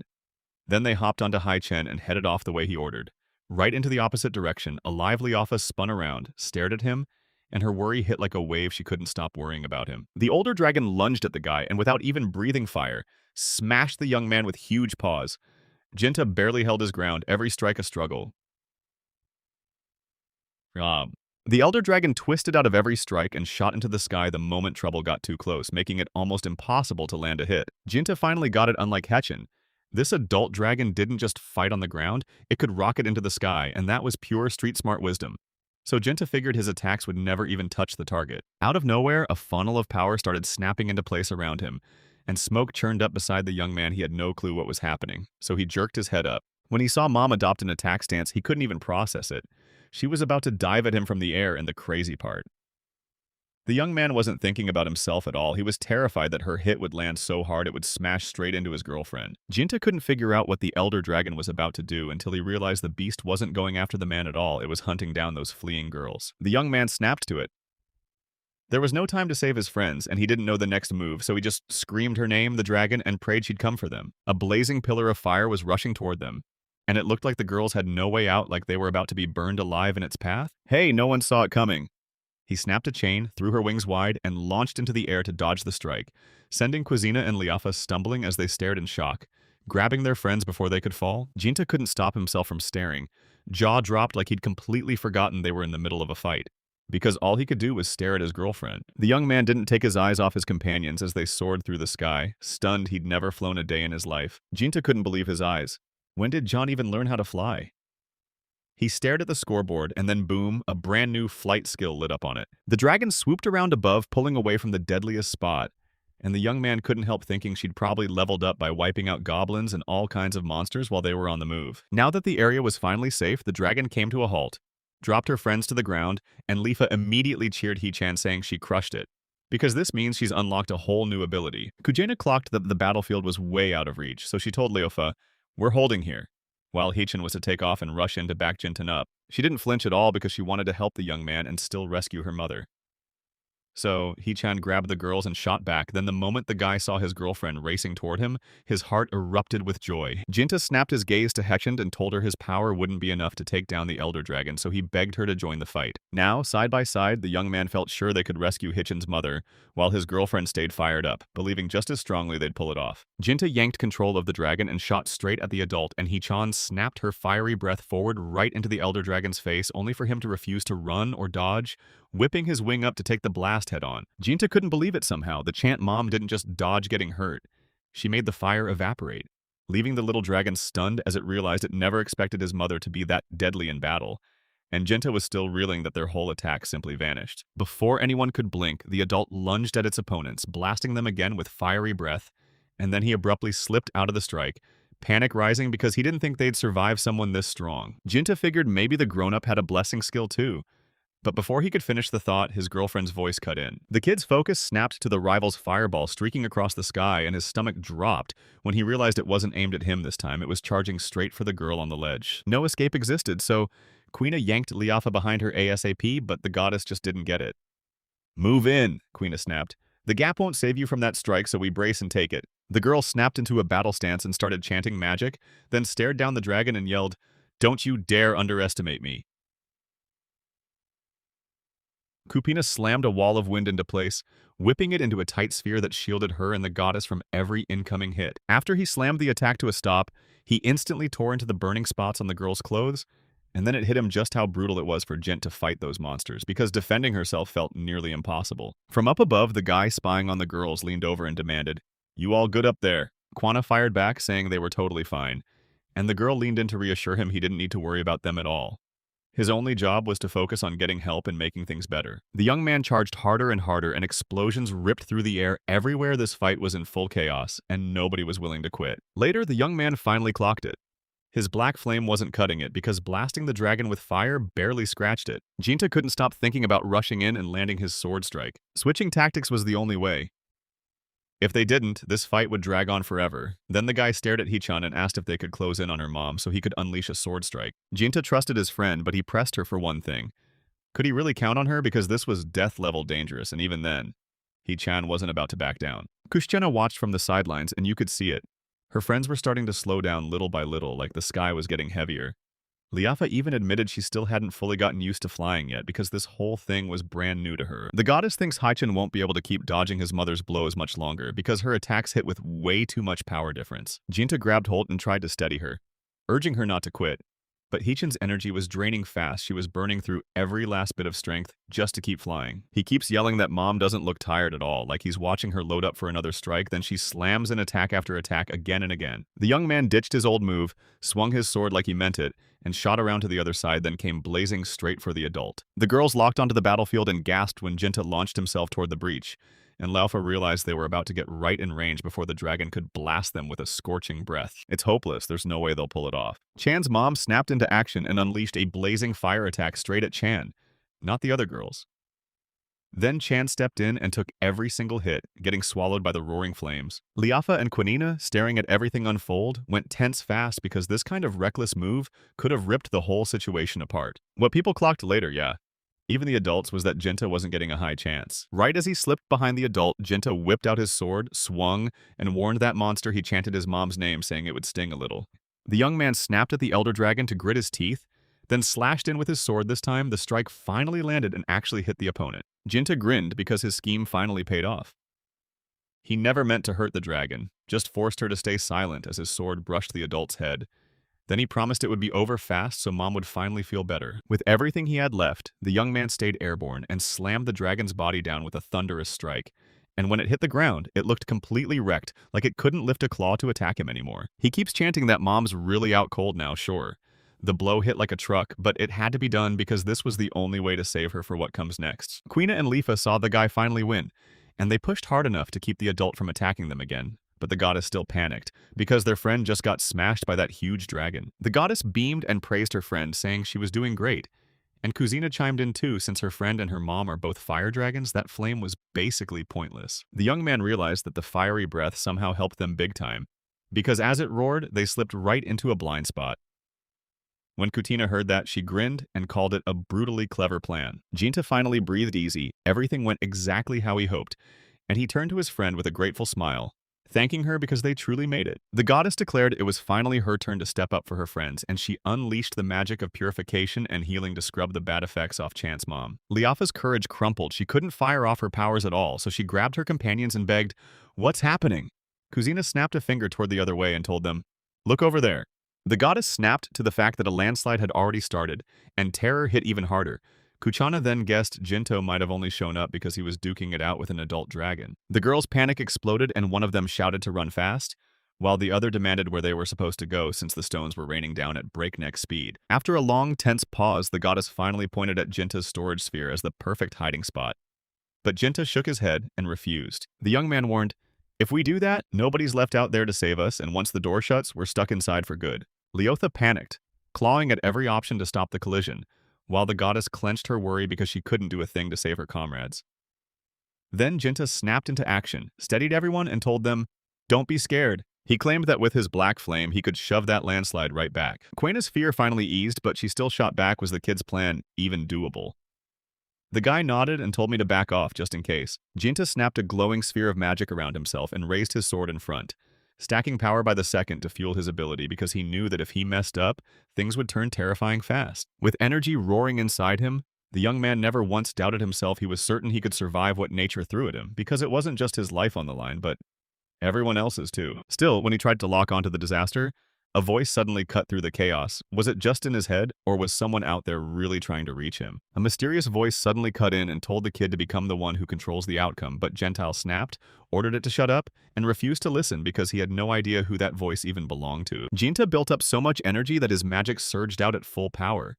Then he slammed his foot onto the ground and it cracked with a sharp snap. The young man braced to strike, swung his sword hard, and barked the same words again because he needed to get out of the way. Jinta blew through with an all-out strike, driving every last soldier straight toward the landslide. The black flames stared down a natural disaster like it meant to burn through fate itself. The young man watched his power slam into nature and spark a shockwave. Then, the black flames hit so hard they wiped out the mountain rocks and trees, raining down like they'd been erased. The black flame didn't just stop at one ruined mountain, it tore through several more, burning rock that should have stayed standing. And Gentis just stood there, staring at the damage like he couldn't believe it, while the blast kept pushing farther and farther away. Rocks shattered, and tree bits rained down as people ducked for cover. And Leofa tried to ask why that guy had pulled off something so brutal, but she didn't get a chance. Jinta cut her off and blurted that he only meant to hold back the landslide, not unleash devastation and tear down every mountain. And Quena just chuckled, saying the scenery was different now. When the danger finally faded, Jinta hauled the whole company out of panic and asked the goddess how his chance mom was feeling right that second. Leophis warned that she alone wouldn't be enough. The adult's recovery was already slipping because her strength was fading fast, and with that big dragon's health so massive, they'd need backup. The goddess assured them she'd shielded Hitchin's mother from the dark effects, and with that, the dragon would snap back to his senses any day now. Everyone cheered, and Queena said that meant they could finally stop worrying. Right in the middle of the talk, a deep growl cut through everything. Lifa and Jinta spun around, desperate to see what was happening to the dragon. Turns out the huge dragon had already snapped awake, and it was standing there, fully up and ready. She stared at the people around her, but not a single emotion broke through. Suddenly, that tiny dragon among the crowd stole her attention, and her eyes went wide as she stared. Just a few heartbeats later, Jinta and Lifa lit up with relief because the hostile sounds finally stopped. Великий дракон ніжно торкнувся її доньки, і тоді Бегота сказала: «Бачиш, все тепер гаразд». Jinta також кивнула, кажучи, що дорослий нарешті помітив свою дитину. Watching those dragons beam together, the goddess wondered out loud if they should just leave them be. Then the guy grinned and said yes, adding that they'd come to reunite the whole family. Liafa's eyes welled up and tears spilled as she broke down, and Jinta rushed in to calm her, begging her not to cry. Then right as they tried to say goodbye, a sharp roar from a tiny dragon ripped through the moment. The dragons were gone, but now the company faced a woman standing with her daughter, and she ripped the whole story from her child, leaving Jinta and the crew staring in disbelief at how one chance meeting turned into answers. The woman bowed deeply and thanked her rescuers for saving her, thanking them for caring for her child all this time. And even though Hee-chan's mom apologized for her recent behavior, Janta's cheeks burned with embarrassment when he clocked how easily the woman's posture could be influenced, and he figured she shouldn't have to bow to him, while Lifa only snapped that the young man's behavior was way out of line. Jinta finally managed to snap back and tell her, "Don't worry, Mom didn't understand what he was trying to say, but we're only helping a friend." He chants that his mom swears the fighter moved like a dream, standing shoulder to shoulder with the raging dragon of flame, and even she admits no one else could have pulled that off. Then she adds, smiling, that she's just proud. Her daughter learned to stand beside a warrior, that brave. Gentil snapped back that it was wrong to claim Hee-chan was the only one he cared about. And even with praise coming his way, that young man swallowed it with real difficulty, like he couldn't accept the spotlight. Even as a tiny dragon, Hee-chan had helped them all out again and again. Jinta said it straight up while Kusina and Liafa blushed hard, and he kept going, calling Hee-chan a genuinely great girl. He didn't drag his feet. He told her that now the care for Hee-chan rests on her mother, because in the end, nothing beats children being with their own parents. Hee-chan definitely didn't see that coming, and you could tell he looked totally thrown off and confused. The girl protested, but Jinta cut in fast. He told her this was exactly what they'd agreed on from the very start. He chants, "Mom," and leans in like he's hanging on every word.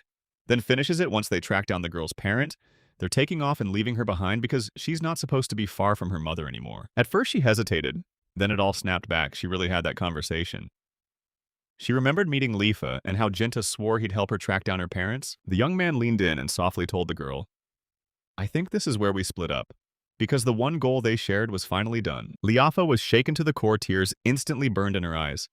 Then she thanked her friend for letting her ride on her, while the goddess kept praying that everything would be okay for herself and her mom, even if they were finally together now. Kuhina waved goodbye to the girl, thanking her for fighting by her side and sending her off with nothing but good luck ahead, and Jinta swore he'd grow into a monster so he could chain into a great dragon like his mother. He stayed right there with his chain clinking, soaking up every word of encouragement and thanks, then sat on her mom's back and sobbed harder because the way her friends treated her hit her straight in the heart. Jinta flashed one final smile, tilted his face to the sky, and watched a giant dragon shrink into the distance because he was grinning for the girl too. knowing she'd finally found her real family. He dropped a fishing line into the water with bait on the hook, but the young guy gripping the rod was fuming because the fish wouldn't take a bite. A week after he helped Hee-chan find his mom, he was slumped on a small wooden pier by the lake, staring into the water like, okay, what am I supposed to do now? Kuhina jogged up to Jinta and called his name, telling him dinner was already ready. And Jinta spun around, shocked that the meal had been prepared so fast. When Leofa burst into the house, Leofa found the kitchen already smelling amazing. She was cooking dinner, grinning as she proudly said the fish was finished. Jinta took a bite of the food on the table and figured that even if Leofa didn't look like the type who could cook, she somehow still whipped up an insanely good dinner, so his words completely baffled the girl. The goddess snapped that if they didn't hit the shops right now, their game was finished. Yet the young man didn't get it. So he stared at the girl and demanded what that phrase even meant. Turns out Gentage wasn't trying to go shopping at all. He just sighed deep and told them it would take him about half a day to reach the city. And Kuhina even pointed out that with Hee-chan tagging along, they could have gotten there way quicker. Leofa kept saying the girl's name like it was a warning from a week ago. Then she slammed the kitchen appliance she was munching on down onto her plate. Jinta and Kumina were totally lost, and they didn't realize their words could slice right into the girl sitting across from them. Leofa's eyes flooded, her cheeks burning as the tears spilled out. And when the goddess finally spoke her name, Leofa snapped, fully breaking down. Leofa sobbed and screamed her friend's name, and the young man snapped, "What's wrong? Did she miss her that badly?" Kubina stepped up to the goddess, gently patting her head to soothe her, and the young man said it felt like these past few days she'd grown calmer about it. But Jinta could still read the truth in her eyes. When Leofa replayed that moment with the girls in her head, it hit her hard she was still crazy about Hee-chan, and she couldn't just move on from the fact that the girl wasn't living with them anymore. She'd been pulled away to live with her mom. Staring at Quina, he felt it like she had the same pull in her heart, even if she never showed it because the truth hit him hard. Jinta missed her like crazy, but deep down they'd made the right call by leaving her safely with her mother. Jinta flopped into bed and told everyone that if they were hitting the city tomorrow, they'd better grab real rest, but then he froze because his blanket suddenly felt way too hot, even though he'd only just climbed under it minutes ago. At first, he figured one of the girls had slipped a bottle of warm water into his bed, but it was something way stranger, heat and all, and the moment the young man grabbed her, he started inspecting her closely. Once he finally calmed down, Chinta scooped the girl down between his legs and got back to their bedtime routine, pulling a blanket over both of them while he thought over and over how warm she felt. Only later did Jinta finally snap to it.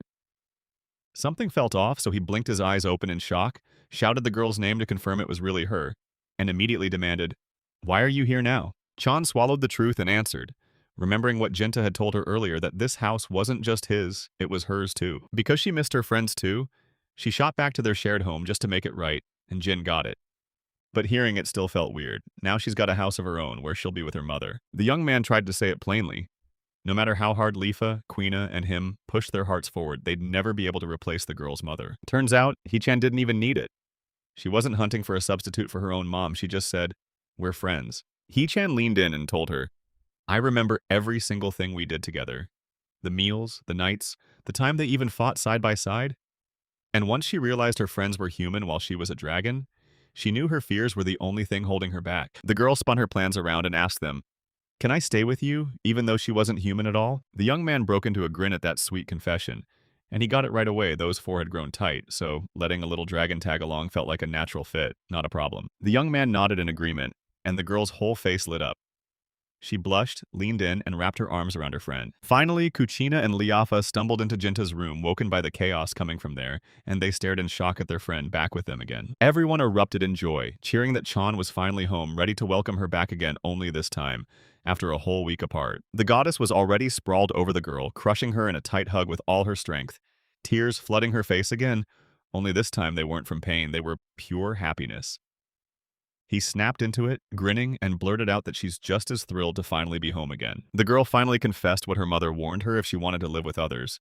She had to learn a lot while Lifa kept sobbing, and Jinta scrambled to soothe her. He pressed on with the chains and said that was the reason she'd been training like crazy to get back home to her friends, and then he sized her up, praising her like, "You did an amazing job." Hee-chan also said that her mom kept praising Jinta nonstop, because she could tell he was always looking after her, and then the woman added that it was obvious Jinta clearly had real love for Hee-chan. The girl's cheeks flushed as she wrapped up her tale, saying her mom swore that one day she and Jinta would end up together, and that they'd even have eggs so their kids could hatch. The young man went mute, totally stuck for words then.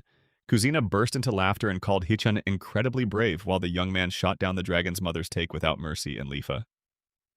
She was utterly horrified by every word. After a while, the four of them finally huddled up, locked eyes in the same direction, and took off on a brand new journey. Then Jinta blurts out, "Wait, are we really at the dungeon entrance?" But the whole place screamed abandoned, shattered columns, toppled trees everywhere, and the young man realized they could reach the dungeon way faster than he'd ever expected. The Alpha wasn't buying any of this, snapping that they shouldn't have to hunt for goods to stock some shop at all, and Jinta shot back that they had no choice, especially the day after Hakken finally made it back home. They all tore into the city to shop, and the moment they stepped into one of those buildings, a gambling store employee hooked them up with the exact advice they needed for the things they always buy. The girl flipped the agenda and leaned in, saying she had a wild suggestion for him to hunt down rare artifacts and do it right, and a killer reward would be waiting for him. The employee snapped that the award catalog in their store had shrunk, and right after that the visitors stopped coming, so business was a nightmare. Then the young man looked around and nodded, fully agreeing. The young man figured it might be because he and his crew had already grabbed everything. Yet the moment they tried, they got shut down with a cold no. The girl told him a brutal explosion had ripped through their supplier's warehouse and smashed a ton of their goods. Then he stared in shock because there was no way something like that could have happened out of nowhere. The young man finally blurted out how something this tragic could happen near the warehouse, and the girl told him she only knew the likely culprit. Everything else was what the witnesses had seen. The worker kept going and shouted that a monstrous fireball tore out of the mountains and smashed straight into the warehouse. Jinta and his crew instantly figured out what explosion they meant this time. The girl's eyes flickered with worry as she blurted, "No one was inside the warehouse, so nobody got hurt." But the flames still clawed through everything, and every last bit of the goods went up in smoke. The employee added that the shop can't afford to bring in top-tier specialists right now, so all they can do is pin their hopes on this young man because he's strong and he's honest. Jinta nodded and swore he'd help, but the gambling shop employee didn't even buy it at first. As they stood at the dungeon entrance, Jinta reminded everyone why the company was here now, then snapped that everything that happened was his fault. Jinta figured that because the dungeon sat right near the city, it was probably picked clean already, so there'd be nothing left in there to mind after all the other people who'd rushed in before. Liafa tried to lift her friends' spirits and told them she'd heard the dungeon's true 7th floor depth was waiting below, meaning nobody dared to go down there to chase something new. Quatina shot a question at the goddess. How do you even know that? Liafa wouldn't explain a thing, just shrugged it off like, because I'm a goddess, and Huzina was left completely lost, staring like, wait, what? The goddess wouldn't spill a single detail and just demanded they trust her because something was definitely waiting beneath the 7th floor right then. Kyun caught it first and rushed to warn the girl before it got her. The goddess froze in panic and started dropping into space. Then Jinta shot in, snatched Liava by her stomach, and yanked her toward him just as space opened up under her feet. He shoved her back into safety, kept her from plummeting, and snapped, "Careful." Jinta stared at the girl and asked if she was all right. Lifa looked stunned, then nodded. He told her to stay on high alert in the dungeon, and the moment she understood, she agreed fast and even apologized for slipping up. He snapped chains the moment he saw it, then accused her of being jealous of Lifa because that guy had been terrified for the goddess. The girl fired back at Kushina, asking if Jinta would save her too if she got dumped into the pit like her. But Kushina shut her down, saying there's no point since the dragon can fly. After they pushed a bit farther, the whole crew finally stumbled into a room. Then the young man spotted the sign, pointed out they were on the 7th floor, and asked where they should go next because it looked like they'd hit a dead end. The young man let out a breath and snapped, "No treasures at all, and forget monsters too. This is exactly where the descent should be, so stop skimming and look closer." A girl demanded, "Look at this." Jinta leaned in and blurted, "What did you find?" Kino stood beside a wall covered in strange, carved inscriptions. The girl stared at the wall, but the words were written in ancient spirit script she couldn't decode, and Liafa confirmed it. Then her eyes lit up, drawn straight to what was carved right in front of them. Kuna pleaded with the goddess to let the girl read the writing, but Jinta suddenly cut in, stepping right up and demanding a look for himself. And the wild part was this: the moment he stared at the inscription, it was like he instantly understood what it said. After he read the directions painted on the wall, he snapped his head around. Hunting for something, Kuzuna asked what Jinta was looking for, but he just kept quiet. When he finally spotted it, he slammed his hand down on one of the tiles and pressed. After a while, the wall on the right of the inscription slid aside and the girls went pale, shaking with disbelief at what they were seeing. Liafa asked the young man how he knew exactly what to do to uncover the hidden passage, and he just grinned like it was super easy. Genta told her he figured it out from the wall's markings, and just like that, Kusina fired back, asking how he could even read that language. While the goddess, still stunned by everything, demanded to know how he managed to learn those words. Genta was completely baffled, stuck because he couldn't even figure out how to explain what he'd just done. He could only stare and read the wall, and it was all in Japanese characters. The carving warned that a guard was living down below. If you can read those words, tap the square stone at the bottom, and the walls even got a little good luck message waiting for whoever dares to do it. The young man took charge, guided his whole squad, and pointed them toward the right road. Then, as he marched on, he kept calling out exactly where to turn and when to go straight. The moment they stepped onto the new floor, the shock hit. This was the 10th floor, and chests lined the place since nobody had ever clawed their way up here before. So, that's how they ended up darting out on an errand from the gambling shop, only the moment the guy felt like there was someone else lurking in the room. He knew it was true. Kuchina threw out a wild idea that maybe it was the very same guards the young man had seen earlier upstairs. So Jinta figured the 10th floor had to be the boss's lair, but the goddess immediately shot the theory down. Leafa didn't hesitate for a second. No way there'd be some dungeon boss for beginners, especially with this place practically next to the city. And she even promised that if it came to it, her brand new skill would let her crush him. He stared at the scoreboard, and when he saw the girl's stats, he realized that beyond her purification and healing skills, she had abilities that could help in that too. The god basically told Jinta, "I used to love boxing a ton, so I still kept my moves." And Jinta just couldn't wrap his head around it. Why would a girl like her need to keep training for something that wild? Liafa didn't spill a single detail about her hobby, she just said she wanted to chase it, and the guy immediately pressed, asking whether the goddess had delivered the results she'd hoped for. The girl's cheeks went hot as she admitted, "No." Because the phrase was confusing, the girl behind her let out a small laugh, and Lifa's face burned. She thought the guy was laughing at her, so she started smacking him. He wasn't hurt at all, just amused, and he calmly asked her to stop. After they stopped messing around, Liafa snapped at them to grab the treasures and run home fast before the guards they'd been teasing finally spotted them and came charging. The Queen bellowed that it was already too late, and Hichan snapped, telling the young man to spin around because something was closing in behind him. The young man didn't get why, but he whipped his head the other way anyway. Right in front of them and right in front of the goddess, a hulking stone monster slammed forward, already swinging to smash them, while the big chattering lump blared that it had to wipe out the intruders who'd broken into the 10th floor. The monster barely spoke a word before slamming his attack straight at where Jinta and Liafa stood. The floor ripped open and rocks blasted everywhere on the other side.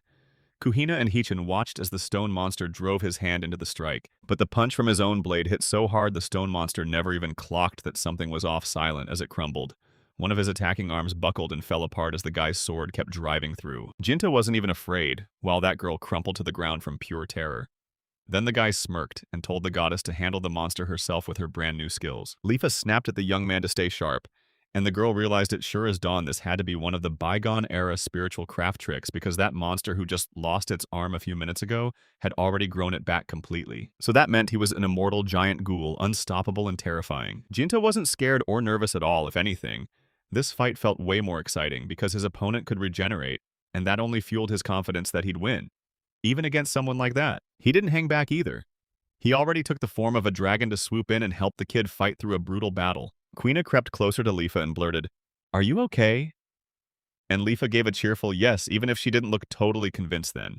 Just a moment later, Hichan face planted right beside the girls. The girl slammed into herself and it nearly broke her into tears. Liafa rushed up and started healing the girl with her staff. Then Kusina finally realized they'd picked a fight with someone brutal. All while Chance dropped a move that straight up slammed into the dungeon ceiling, because the room was just too packed. Kusina stared at the duel and knew Jinta was stronger than the stone monster then. Leotha snapped that its regeneration would erase that edge, and Kusina understood the fight could drag on. Jinta didn't even think about switching tactics yet. He just clocked how stubborn his opponent was, then swung again with everything he had. Liafa watched the young man battling and blurted out, "Do you have a plan?" But Jinta ignored everything, gritted his teeth, and kept swinging his sword with raw strength. He decided to find out what happens when he refuses to let the stone monster regenerate by hammering it non-stop, beat after beat. He finally got it. The young man wasn't trying to rush the fight at all. He was buying time since recovery takes it, and he refused to hand that time to the monster. Kusalina backed the plan too. But even she couldn't shake the doubt that it might still fail. Jinta ignored everyone and snapped that he didn't care what worked best, he'd just keep fighting the monster until it finally stopped. Each time he struck, his fury only grew. He hammered the enemy so hard the guy never even got a chance to swing back. Jinta yelled at him to stop because if he didn't, he'd just crumble into a pile of stones, but that stone monster wouldn't back off, repeating the exact same word over and over like a broken curse. The stone sparkled like it wanted to impress him, but the young man just frowned. This didn't feel like a crystal. Then the stats board popped up, screaming that this rock was brutally rare and packed with magic. Staring down the monster, the young man saw it freeze in place, finally going still and no longer moving. Then he put it together. The stone he'd yanked out must have been the thing powering it, and Kwana couldn't believe it. She couldn't stop wondering how that spiritual craft technology could be here so advanced it could let it talk and move. Jinta leaned in and asked what kind of spiritual craft this was, And Liafa told him it's exactly what it sounds like because the tools and devices are made by spirits themselves. Long ago, humans, spirits, and every other race banded together to stand up to a horrifying deity that was crushing the world, and when the spirit of the earth answered, it birthed golems to rise and smash evil alongside them. The young man stumbled on a magical stone that let him control monsters, and the ancient texts promised it would also jack up his strength. Jinta stared at Koshino, wondering what inscriptions he meant, then figured it had to be the ones Jinta had already spotted on the way here, like the carving hidden inside that stone goal. Liafa watched the young man plunge inside the monster, and his worry shot through the roof. Then the guy grinned and said, "I've got an idea." The young man scraped the stones away with a tiny knife, stepped into the cleared spot, and stared at the sign. Then he tossed a magic stone into place and commanded the monster to wake up. The stone monster finally snapped awake, obeyed every command like it was born for it, and poured raw power into the thing it helped awaken. Liaf had zero faith in the decision the moment the golem started regenerating again. Yet that guy just smirked and insisted, "Don't worry, it's all under control." The young man took a deep breath, tried giving the golem an order, and prayed it would actually listen. Jinta barked for the monster to grab Kuvana and hoist her as high as it could, but the girl wasn't having it, while the golem just stayed silent. Even so, the monster still obeyed, snatching the girl into his arms and lifting her for real. Quina froze in pure shock. She finally clocked what was going on and let out a terrifying scream because one monster that big could crush her. The goddess then turned to the young man and asked why it started obeying him. Then the guy leaned in and said he'd rewritten the message on the slab inside him, so Jinta demanded the golem obey every single order he gave. After all those schemes, the team finally snapped back to their real mission. Why they stepped into that dungeon in the first place, Jinta ran the show. And with their new ward guarding them, it looked like every last treasure had been pulled straight out of the chests. Jinta called in his assistant and, with a polite smile, asked him to help them wrestle the heavy lid off the box, while Lifa stepped in and told the young man to stop swinging that ancient weapon from the legends. The monster yanked the chest lid open, and Jinta's jaw dropped at what was inside a top-tier hammer right there in front of him, while Liafa stared in awe too. He didn't get why everyone was losing their minds over it, so he asked Jinta straight up if that weapon was really all that great. And Jinta hit him with the truth. Nobody would even bother handing over something this rare. Mjolnir Kushin knew a bit about it, and she told me it was forged with spiritual craft to smash the evil deity she'd been warning about, all wrapped up in an old legend. The Ghoulam stood guard over what lay here until the moment the girl grabbed the hilt. The weapon shot from her hands, clattered back into the chest, and Kusina yelped in shock, leaving all her friends totally baffled. The girl blurted that the second she grabbed the hammer, it sprang out of her hands because its handle was coated in slime, and now it was oozing off Kumina's palm, splattering the floor. She hadn't seen it coming at all, and her face went bright red. Jinta blurted, "What is it?" And the girl shot back that it might be a trap so the hammer wouldn't be snatched that easily. The second Kugina swung her hand off, Liaf let out a stunned scream. He started chanting again, and when he spotted new inscriptions nearby, he dragged the young man over to see them. Gentile squinted, and his eyes widened as he realized it was the exact same language as before. The guy stared at the scroll and realized the weapon would only go to whoever could take down the golem, and the writing also warned that Mjolnir's power is legendary, so good luck trying to lift it. Even the inscription promised trouble the moment an unworthy mortal's hand touched it. From the hammer's handle, a string of white, gel-like sludge pours out like it's alive, and Jinta couldn't help thinking, this is just a bad move. It was said the Great Spirit prayed this instrument would land in selfless hands, but Liafa couldn't shake the feeling that the spirit wasn't nearly as noble as the hammer's owner insisted. Because this weapon was rare as hell, the young man swore he wasn't leaving it behind. He told the golem to grab the hammer and shove it into the black sphere he'd already cracked open. The monster obeyed the order, and even though he didn't want to, grabbed the hammer by the other part just to keep the dirt off him. After that, the company grabbed every treasure they could carry and rushed back to the city, delivering it to the gambling shop just like they promised.